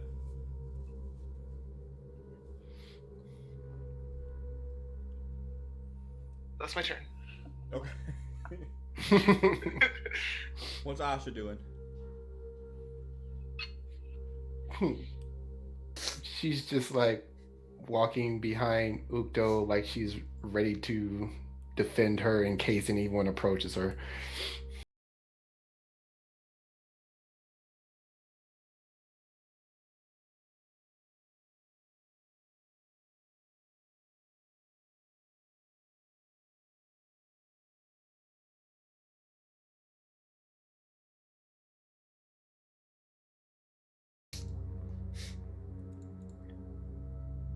And the one guard walks up and attempts to grab Vakta. Oh, Motherfucker. no, this is fine. I got this. Yep, so he's going to attempt to grapple you, so you got to do a strength check. Strength save to... A strength save? Yep. Doesn't your roguey thing allow you to use your dex? I mean, I guess it doesn't matter, but... Well, in this case, it doesn't, no. Yeah, so he attempts to grapple you, and you just kind of kick your way out of it. He grabs me and I'm just like, meh! It's one of the ugly ones, too. Yeah, right? That's why I did that. He's like, no. Not you.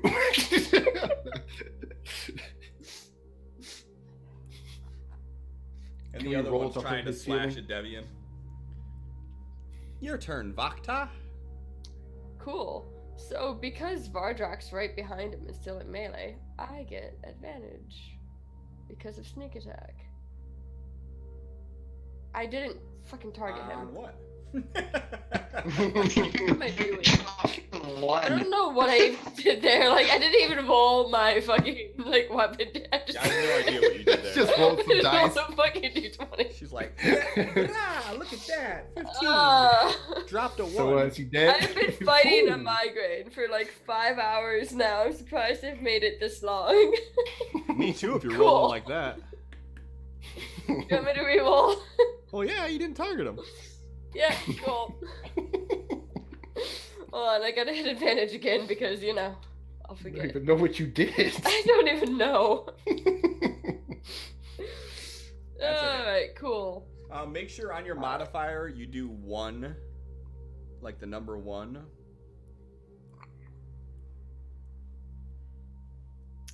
Yeah. What are you making now? I don't know, I'm on a roll. Yeah, you are. You got a problem? No. Okay, then don't sound like you. Mind your business. Brittany Okay, comes why in do we with get this a 1 fucking in my 3 foot modifier? long scarf she's crocheted after she just finished something. Oh no, this one's got a frog. Oh, she's frogging it. Never mind.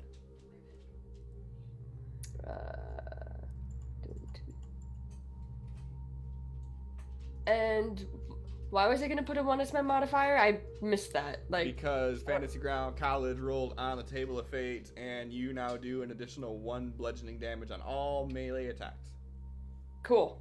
Right, I already forgot about that. I was paying attention.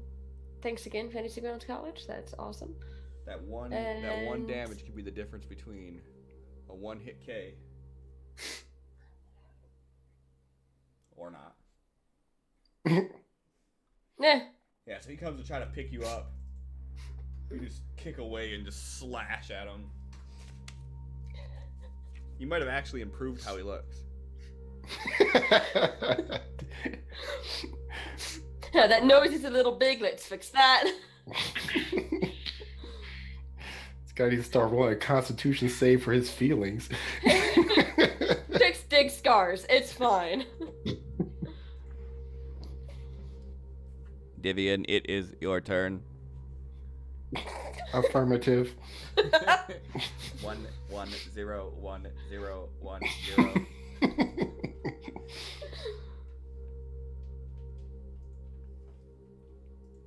Beep boop boop. That is a hit.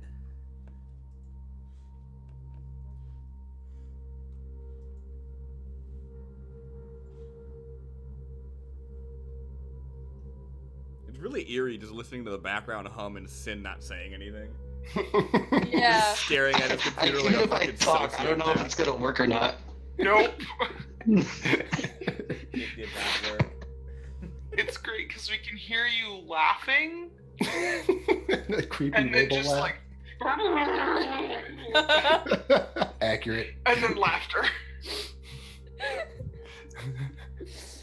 Uh, Where did the... Okay, this map came out of nowhere. Okay, I should still have him targeted. Yes? No? No, I don't. You have nobody targeted. There you go. Now you have the cute There we go. Durian Royal Guard targeted. Formerly cute.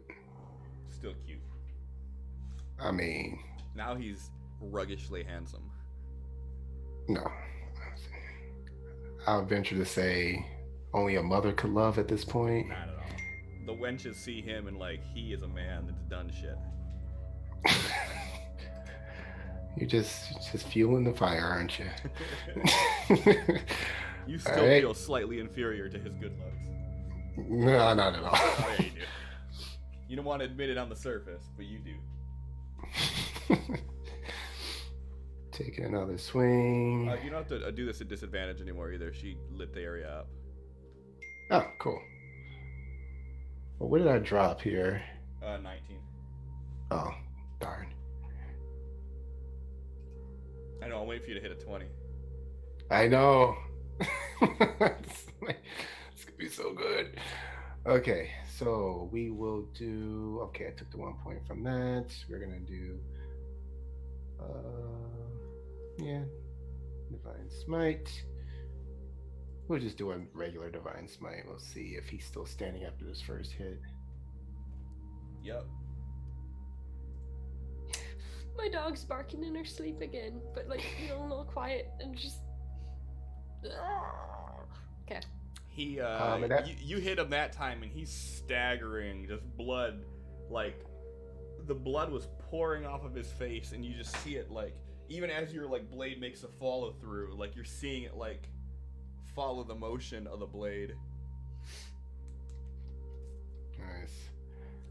And like as Vardruk's swinging, like he is laughing maniacally at this point. It's quite disturbing sounding. I can't see the roll. Oh, you missed. What the fuck just happened? I don't know what you Okay. just did there. Oh no, ignore that. Okay, so yeah, second swing. He misses. Should I? Nah, I'm good. Okay, end of his turn.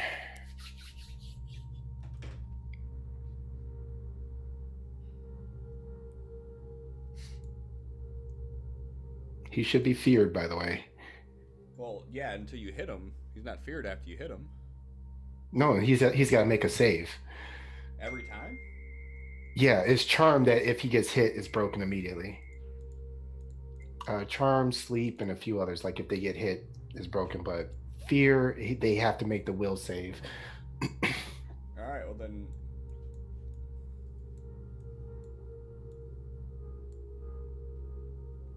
Then he's running. He's within his aura, so he's too petrified to run. His speed is 0 as long as he's feared by me. Interesting. Yep, it's the whole theme of the Conquest Paladin. Okay, well he's pissing himself.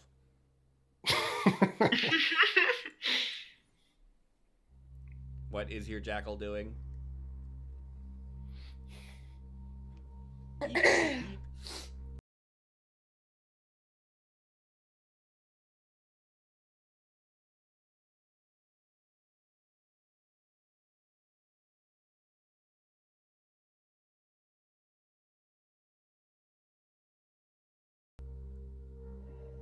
That it?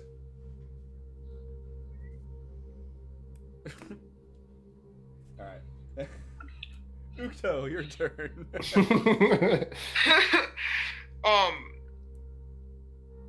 As Vardruk is making these like horrifying cackles of like as he's slaughtering everybody, Ukto's slowly kind of backing into Asha, like kind of looking for reassurance. Because even though she's not mechanically feared by him, she's definitely kind of freaking out right now. Like, this isn't normal. This is bad. This is fine. This is not fine. she's just kind of nudging you and like nodding her head towards the battle, and just kind of giving you like this calm look. You're not sure what she's trying to portray to you, but it seems like she's just trying to encourage you to stay in it.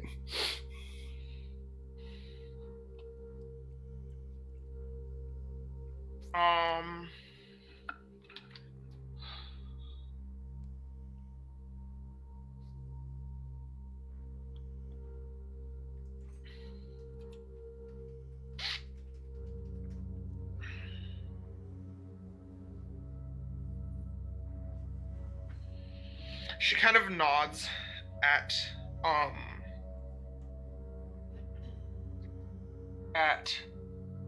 Asha.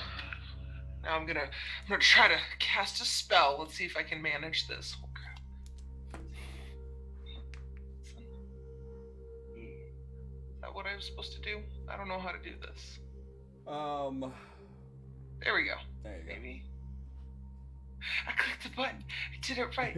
He saved against it. What was that? He saved against it. Oh, okay. Oh, I tried. Apparently, whatever you did, it doesn't work on ugly. She tried to cast Toll the Dead, which, if something's taken damage, it hurts. It does, like, necrotic damage. But she's, like, not even looking at the guard. She's kind of just, like, holding on to, like, one hand on Asha and kind of looking, like, away and casting it. The reluctant fighter. Yep. Oh, yeah. And that's my turn. And what's Asha do in response? She is like kind of pushing / guiding Ukto forward just behind Vardrak and Vakta, and then just kind of stops there and just kind of making sure that she doesn't flee or hurt herself.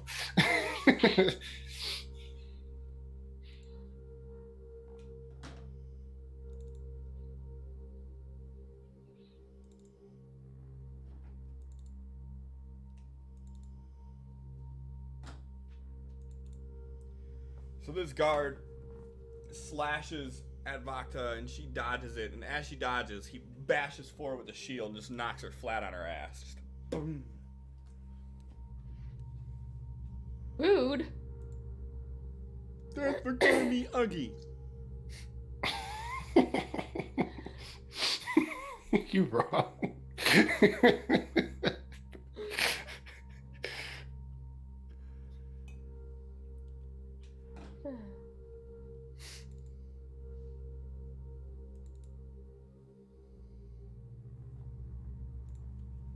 And Vakta, it is your turn. Cool, let's do this right. I'm gonna stand back up. And I'm gonna stab him again. That I hit advantage on that and it didn't. Oh well, I hit, whatever, it works. You had disadvantage on you because you were knocked prone, which gives you disadvantage for that turn. So it canceled it Gotcha. out, so you just rolled regular. But you still get to Cool. make sure you do the 1 modifier for your damage. Right. And then I need 1, 2, 3, 4, 5 those. And then this. There you go. That one rolled well. Mm-hmm. So yeah, you stand up and just slash at him, and as you do, you notice that like he's bleeding pretty profusely. There's no wear in his armor, but you can see blood pooling at the top of the armor, like where his clavicle is, and kind of spilling over down the breastplate. Bitch. And back at the top with Devian.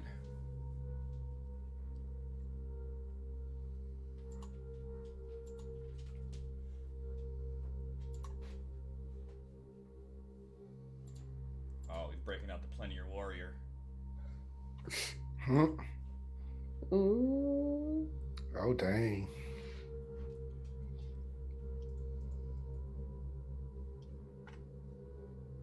Yeah, so as you hit him with that last blow, the force just knocks him backwards. You kind of hear like a balloon of like energy, like a thump, and as it does, you just see his body fly backwards, like he was hit with something much, much harder than just the greatsword.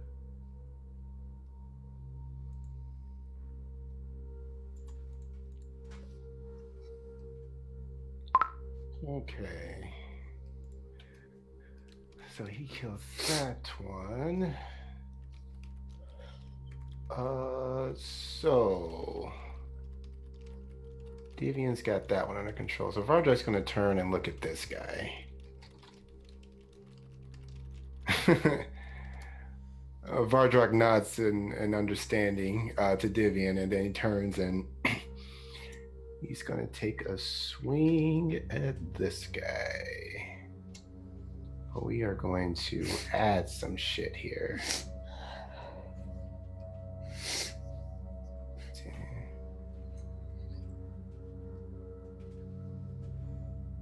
All right, let's see what happens. Why are my dice rolls lagging? That's a hit. They're not lagging Cool. on my end. That's a weird thing. All right, so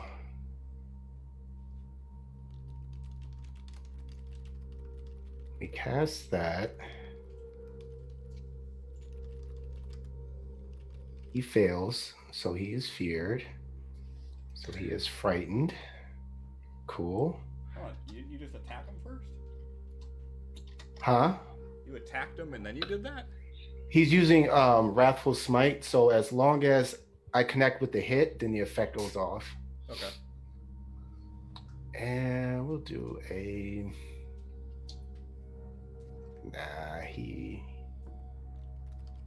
hit Vakta. He's getting the hurting. He didn't hurt me. He tried. So that's the first hit, and then he's gonna go for a second hit.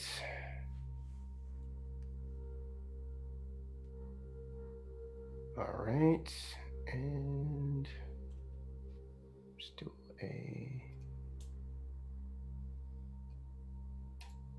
So this time only twos are doing second level. I wanted to kill him. How is your only doing second level the strongest attack you've had tonight? It's like the rolls were so much better. That last one at 2, 2, 3, 1. That was pathetic. Yeah, so I wanted to kill him. as You stole Vardrak it. hits him in the back with this final blow, his body falls forward and you like kind of catch it for a second. And you notice that like all the blood that he was bleeding is no longer bleeding. All you see is dried blood and open wounds. Ooh.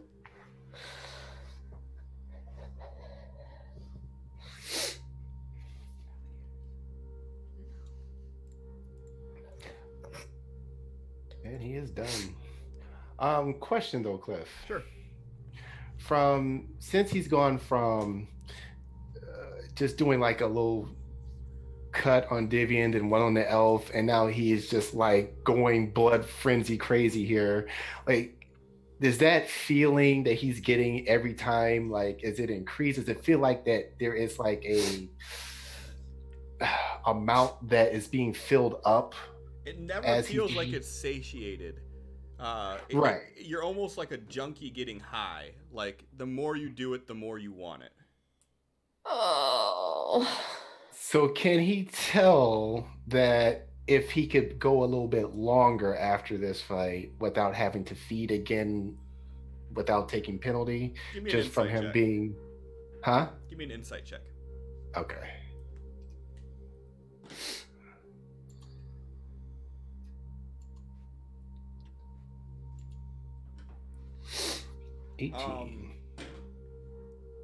Even though you're enjoying it more and more the more you do it, you don't feel like the blade is having any sort of discrimination as far as, oh, you gave me a lot today, I don't need any tomorrow. Okay. You feel like the blade wants more and more and more. Okay. And actually with his move action, he is going to walk away from this guy and holster his life drinker and his shield. And he's like just kind of leaning on against Asha like and watches Divian fight this last one.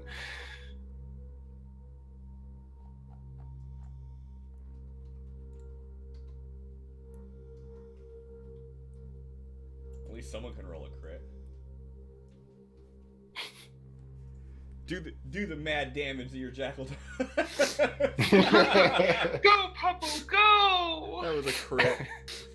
Oh, that's great. So your jackal like bites onto his ankle and is just like holding on to it. So Ukto, you see these people just being cut down. The one that Vardrak just killed, you see that it's not even bleeding anymore. It's just open wounds with no blood coming out. And you see Vardrak just sheath his weapon and calmly walk away from the battlefield. Does it look like okay? Would it be a medicine check? I'm guessing, like to determine whether the body has been completely drained of all blood. Sure. Or is that just... Let's do that. It doesn't God, look I- like it's been drained of all blood. You're not seeing like the body's looking gaunt and like sucked dry like a Capri Sun or anything, but like you are noticing though that the bodies do not appear to be bleeding right now. Okay. I'm gonna turn to Vakta and ask if she's injured in any way.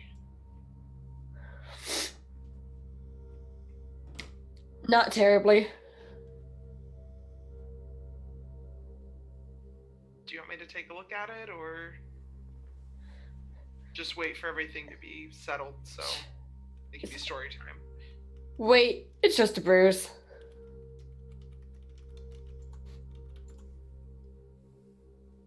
That's my turn. Okay. They got it on lockdown there. They don't need me. Yeah. Asha's just chilling.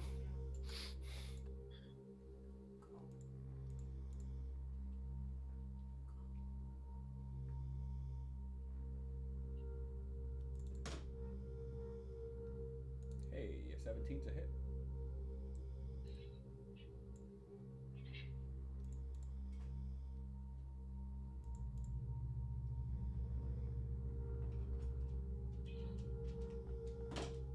Got so quiet without Sin.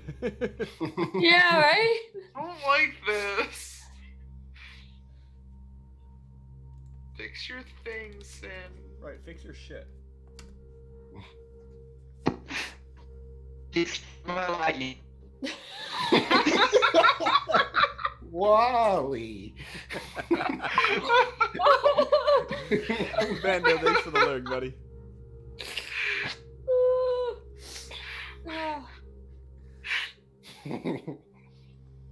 I believe in you being able to fix your thing. Okay. Let's see if I do this right. Nope, I did that wrong. Did that wrong too. There we go. Stop fixing it. Oh no, I broke everything. Okay. I unbroke it. Alright, Vakta, your turn. I'm just gonna step back. I'm still gonna leave my rapier drawn, but I'm gonna just like I in Vardrak as he walked away and just like shrugging and looking back at Sin, like he's probably got this. You guys are such a good band of adventurers, how you just walk away. We're lazy fucks. Well, I don't know if Vakta would have heard, but Divian looked over at Vardrak and said, "This one's mine." So he's just like, "Okay." Yeah, and then you took my kill. This was mine. Alright, Actually, I'll start searching the guard that died in front of me to see if he's got anything on him. Sure, give me a perception check. What the fuck? Wow, you rolled a double one. Two nat one? Go ahead and go ahead Two and nat ones when I have advantage? go ahead and give me a 20 so I can see what catastrophic shit just happened here. Okay. Throw out your shoulder again. Shoulder. What the fuck am I gonna throw out my shoulder while no. Your hand gets stuck in Yes! his belt buckle while trying to fasten it to get the coin purse out, and you pull back and pull your shoulder out of socket. No, that doesn't happen. How does this happen? Why is it always the right one?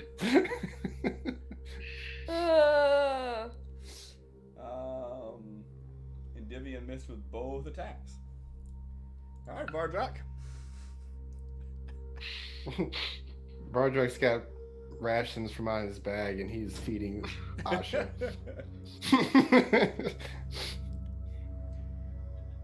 Go, Jackal, go. Get him, Jackal. Still tearing at his ankle.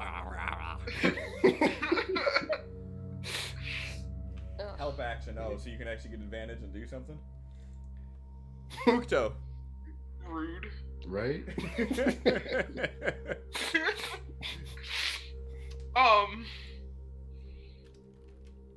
Shoot. So what are we gonna do with the dead bodies of guards? Drag him into the woods and leave him there. We'll dispose of him. They found a Bahamut, who cares? I'm not so much. I'm more worried about them being found because there's a road. Yeah, drag him into the woods. Sprinkle some crack on. Okay. Exactly.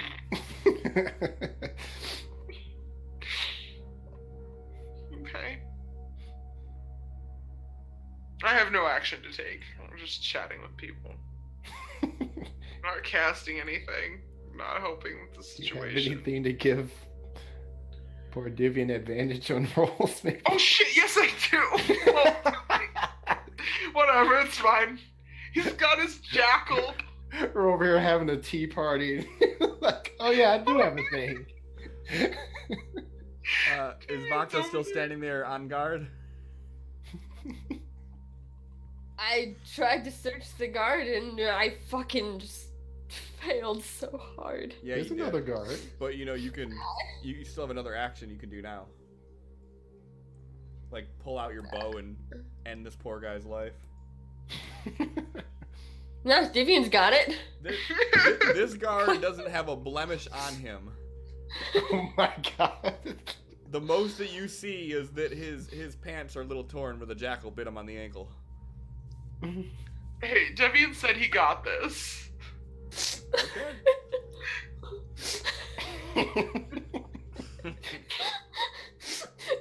He and Vakta totally switched places. That's what happened. No, I'm not. Alright, so you skipping your turn too? Yeah. Okay. Alright, Divian, it's all on you. We believe in you. Hey. Does anyone got any pom poms? Just break some branches off one of the trees. There we go. Actually, I might have pom poms somewhere. I used to be a cheerleader. There you go. Wait, you were Vakta? Oh, me. Vakta, who the hell knows? Like, we can make pom poms. Let me find some bunnies. Okay, I'm going up there and I'll be like, you got this, my friend. Gosh, what's the stinking one that gives you happiness in your life? Daylight right in his eyes. Now he has disadvantage. Oh, no, that doesn't do jack shit. That's an ability check. Not this. Do. Like Uto's standing right next to him, struggling, and they're flipping through pages. Just hold your horses. Hold on, we have I horses. got this. Don't be such a dingle. Wait a second. Oh, well, you know what? Remember that whole Amadingus that didn't prepare the right spell? Oh my god. Has Divian taken any damage? Not much. Okay, well, I'm just... 4th tier healing spell. It's paper cut seals. I call down the light of Tiamat! 1 health. What? Do the thing. Do the damn... There we go. Boop. Boop. Hey! Did they do a thing? You did, but he passed his save. He saved that big time. Yeah, well, I tried. That's all I got for you, buddy. Good luck.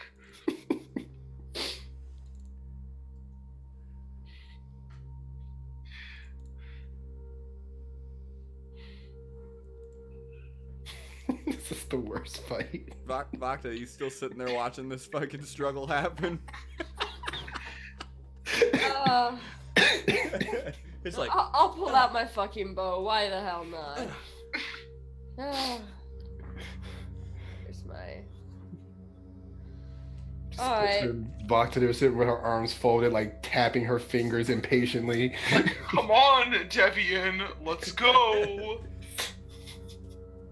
Well, I'm pulling out my bow. We'll see what happens. Schedule.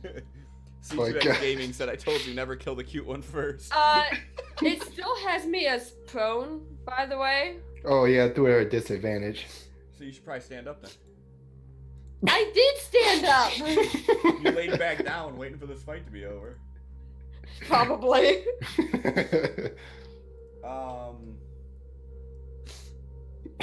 Go ahead. I don't know what I'm doing wrong. Go ahead and roll another attack. I roll. remember to target him this time. Let's try this again with advantage properly. Just do a single attack roll, no advantage. Alright. Hey. There you go. That's a hit. Cool. And this is not a melee attack, so I don't get the +1. And this. Due to you critically failing while searching the guard,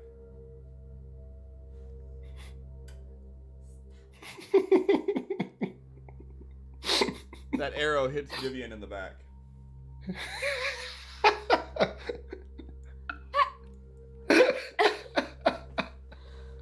Oh no. Wait, no, how? I want to know the logic behind this. When you were searching through, you were so, like, caught off guard and weirded out by the fact that these bodies have these open, gaping wounds with no blood, that it completely has you off your game. And in like a panic state, you see this fight still going on, and you're like, I gotta do something. So you pull out your bow, knock an arrow, let it loose, and it hits Divian right in the back. And his response is, I know no one else has a bow, Vakta. I'm just, sorry!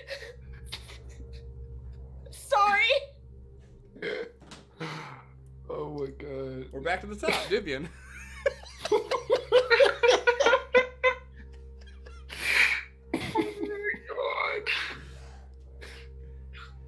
You don't get to roll double ones in my game. What?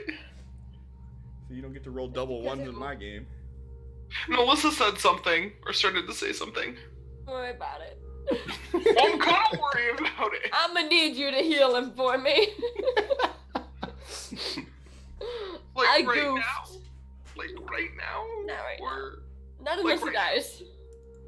Is Varjok still You hear watching Varjok. this? You hear Varjok go in the bag go, ha!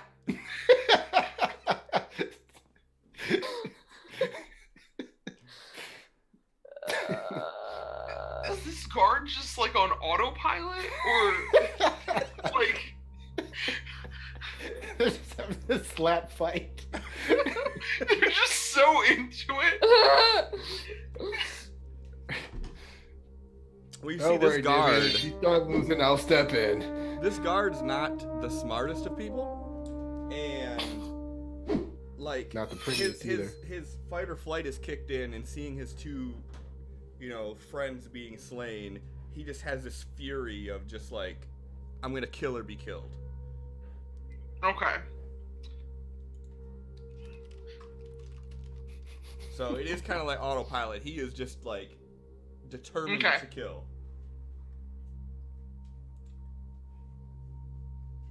Okay. I'm sure at some point during like I can see like Devian probably is getting frustrated is my guess, because he's trying and like struggling to hit this guy. And Uka's just kind of standing there waiting to see at some point he like stamps his foot in frustration, and she casts like visibly just like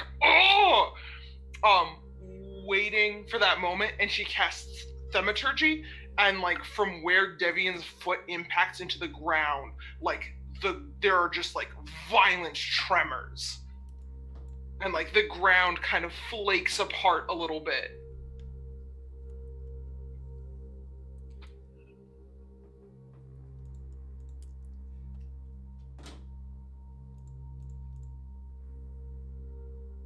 seeing if that'll intimidate the guard or like break his trance a little bit.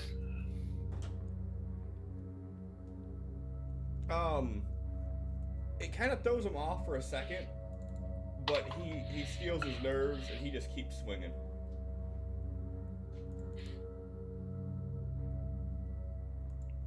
Wow. This is the most legendary fight.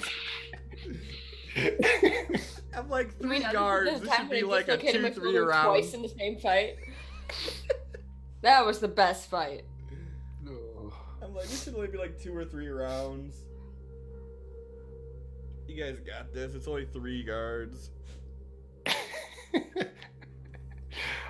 I'm just picturing Divian with just this utmost cockiest look in his face. Look over Vardrick like, this one's mine. And then this ensues. Yeah. Stop it. No, you stop it. No, you stop it. No, you stop it. It would help if either one of you opened your eyes. I imagine Vardrak just chilling back with some popcorn, like, what the fuck? Bardrock's like, Head these are the for me, people head that for have my Asha. back. He's definitely heckling this fight right now. Straighten your back a little, shoulders back, there you go. Terrible stance. Vakta, are you doing anything this turn? Oh yeah, why not? I'll attack again. Can I have advantage again? Yep, sure can. Cool. Yay, back to normal. Please roll double ones. Oh, please no. Cool. 1, 2, 3. Add a 1 to your damage. No, because it's not melee. Oh, yeah, that's correct. There you go. So this You're fucking welcome. With an arrow still sticking out his back. this arrow sticks right in this guard's neck, and he kind of I gurgles did more as he damage to pulls the it guard out. than I did to him. It's fine. Yeah, that's how it works. Tradesies. It's cool.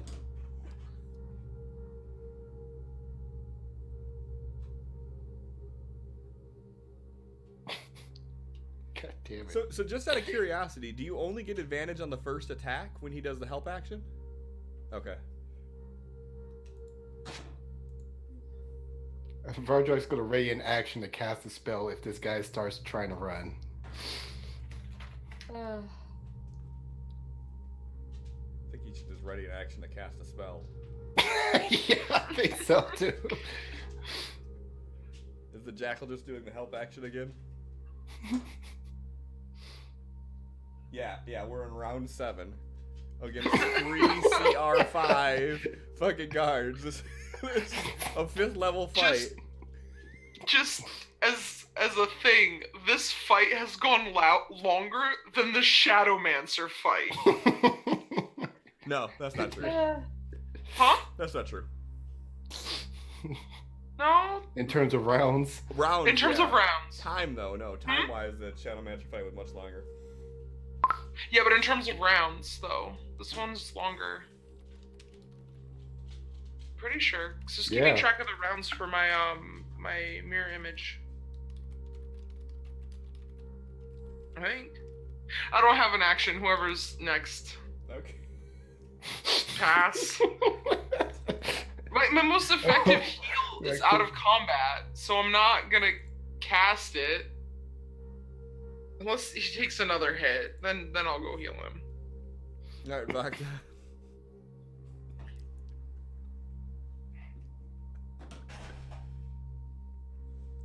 All right. Gonna do this again. Because this should have been over.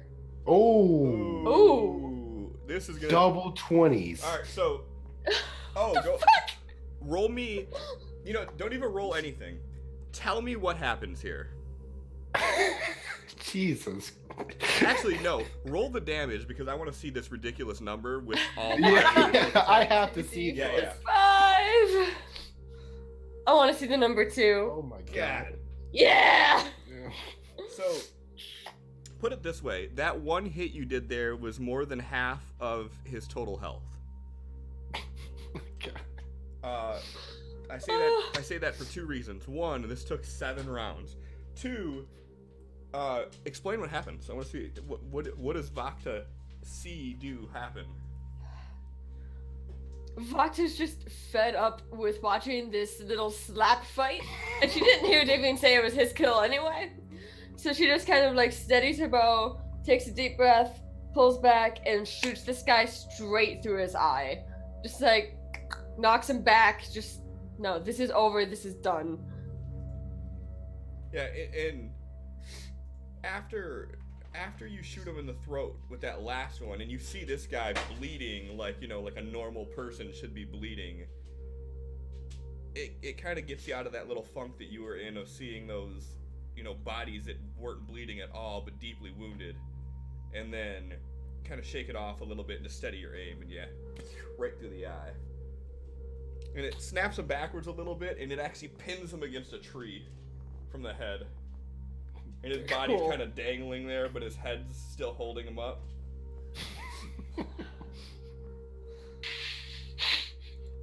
Got him. Okay. Fucking really? Vakta's just sheathing her weapons and just like, you're welcome. And so this whole time this is going on, Vardrak, the reason that you're sitting back there not doing anything is you're hearing the Life Cutter speaking to you. Ooh. Oh. And sentence or I'm crazy. After you slay that last one, you hear this growling, menacing voice with a jovial tone, almost cheering you on. Yes, yes, more, give me more.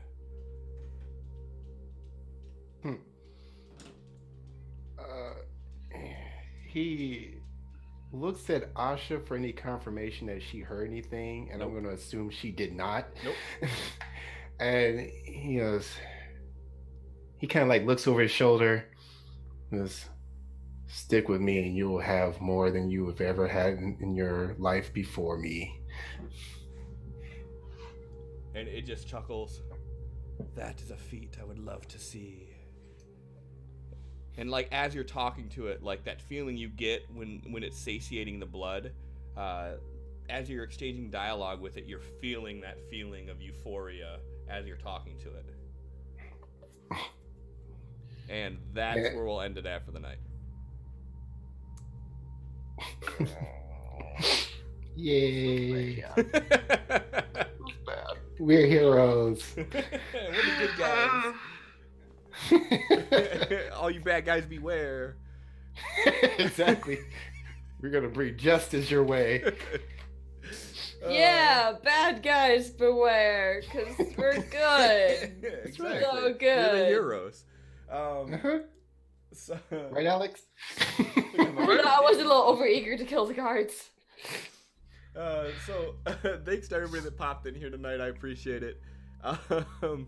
Thanks to Evil or Evil E or Evil 1992 and to C2X Gaming, both for the follow. Thanks to Fantasy Ground College for the biddies. Thanks to everybody that popped in here, hung out, chatted with us. Most of all, thank you to my players. I appreciate the shit out of you guys for being here. Thank you, Sir DM. Thank you for GMing. Oh, you guys are always most welcome about that. If you're new here, we do Dungeons & Dragons every Thursday, 8 p.m. Eastern Time, which is Pacific 5 time. p.m. Pacific time. Yep, that's what I said. And and I do gaming on Monday, Tuesday, Friday, where I play whatever I play. Mixture of a ton of different games. If all you care about is Dungeons & Dragons, then I appreciate you guys popping in, and I will see you next Thursday at 8. If not, I will see you guys tomorrow at 8 p.m. Eastern Time, 5 p.m. Pacific Time.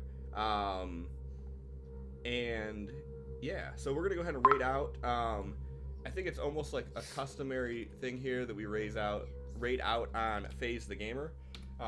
He's awesome, dude. He's funny as hell. He's playing some Fortnite. If you like that kind of stuff, stick around and hang out with him. But if nothing else, Thank you guys again, and have a wonderful night. Bye-bye. Bye. Bye.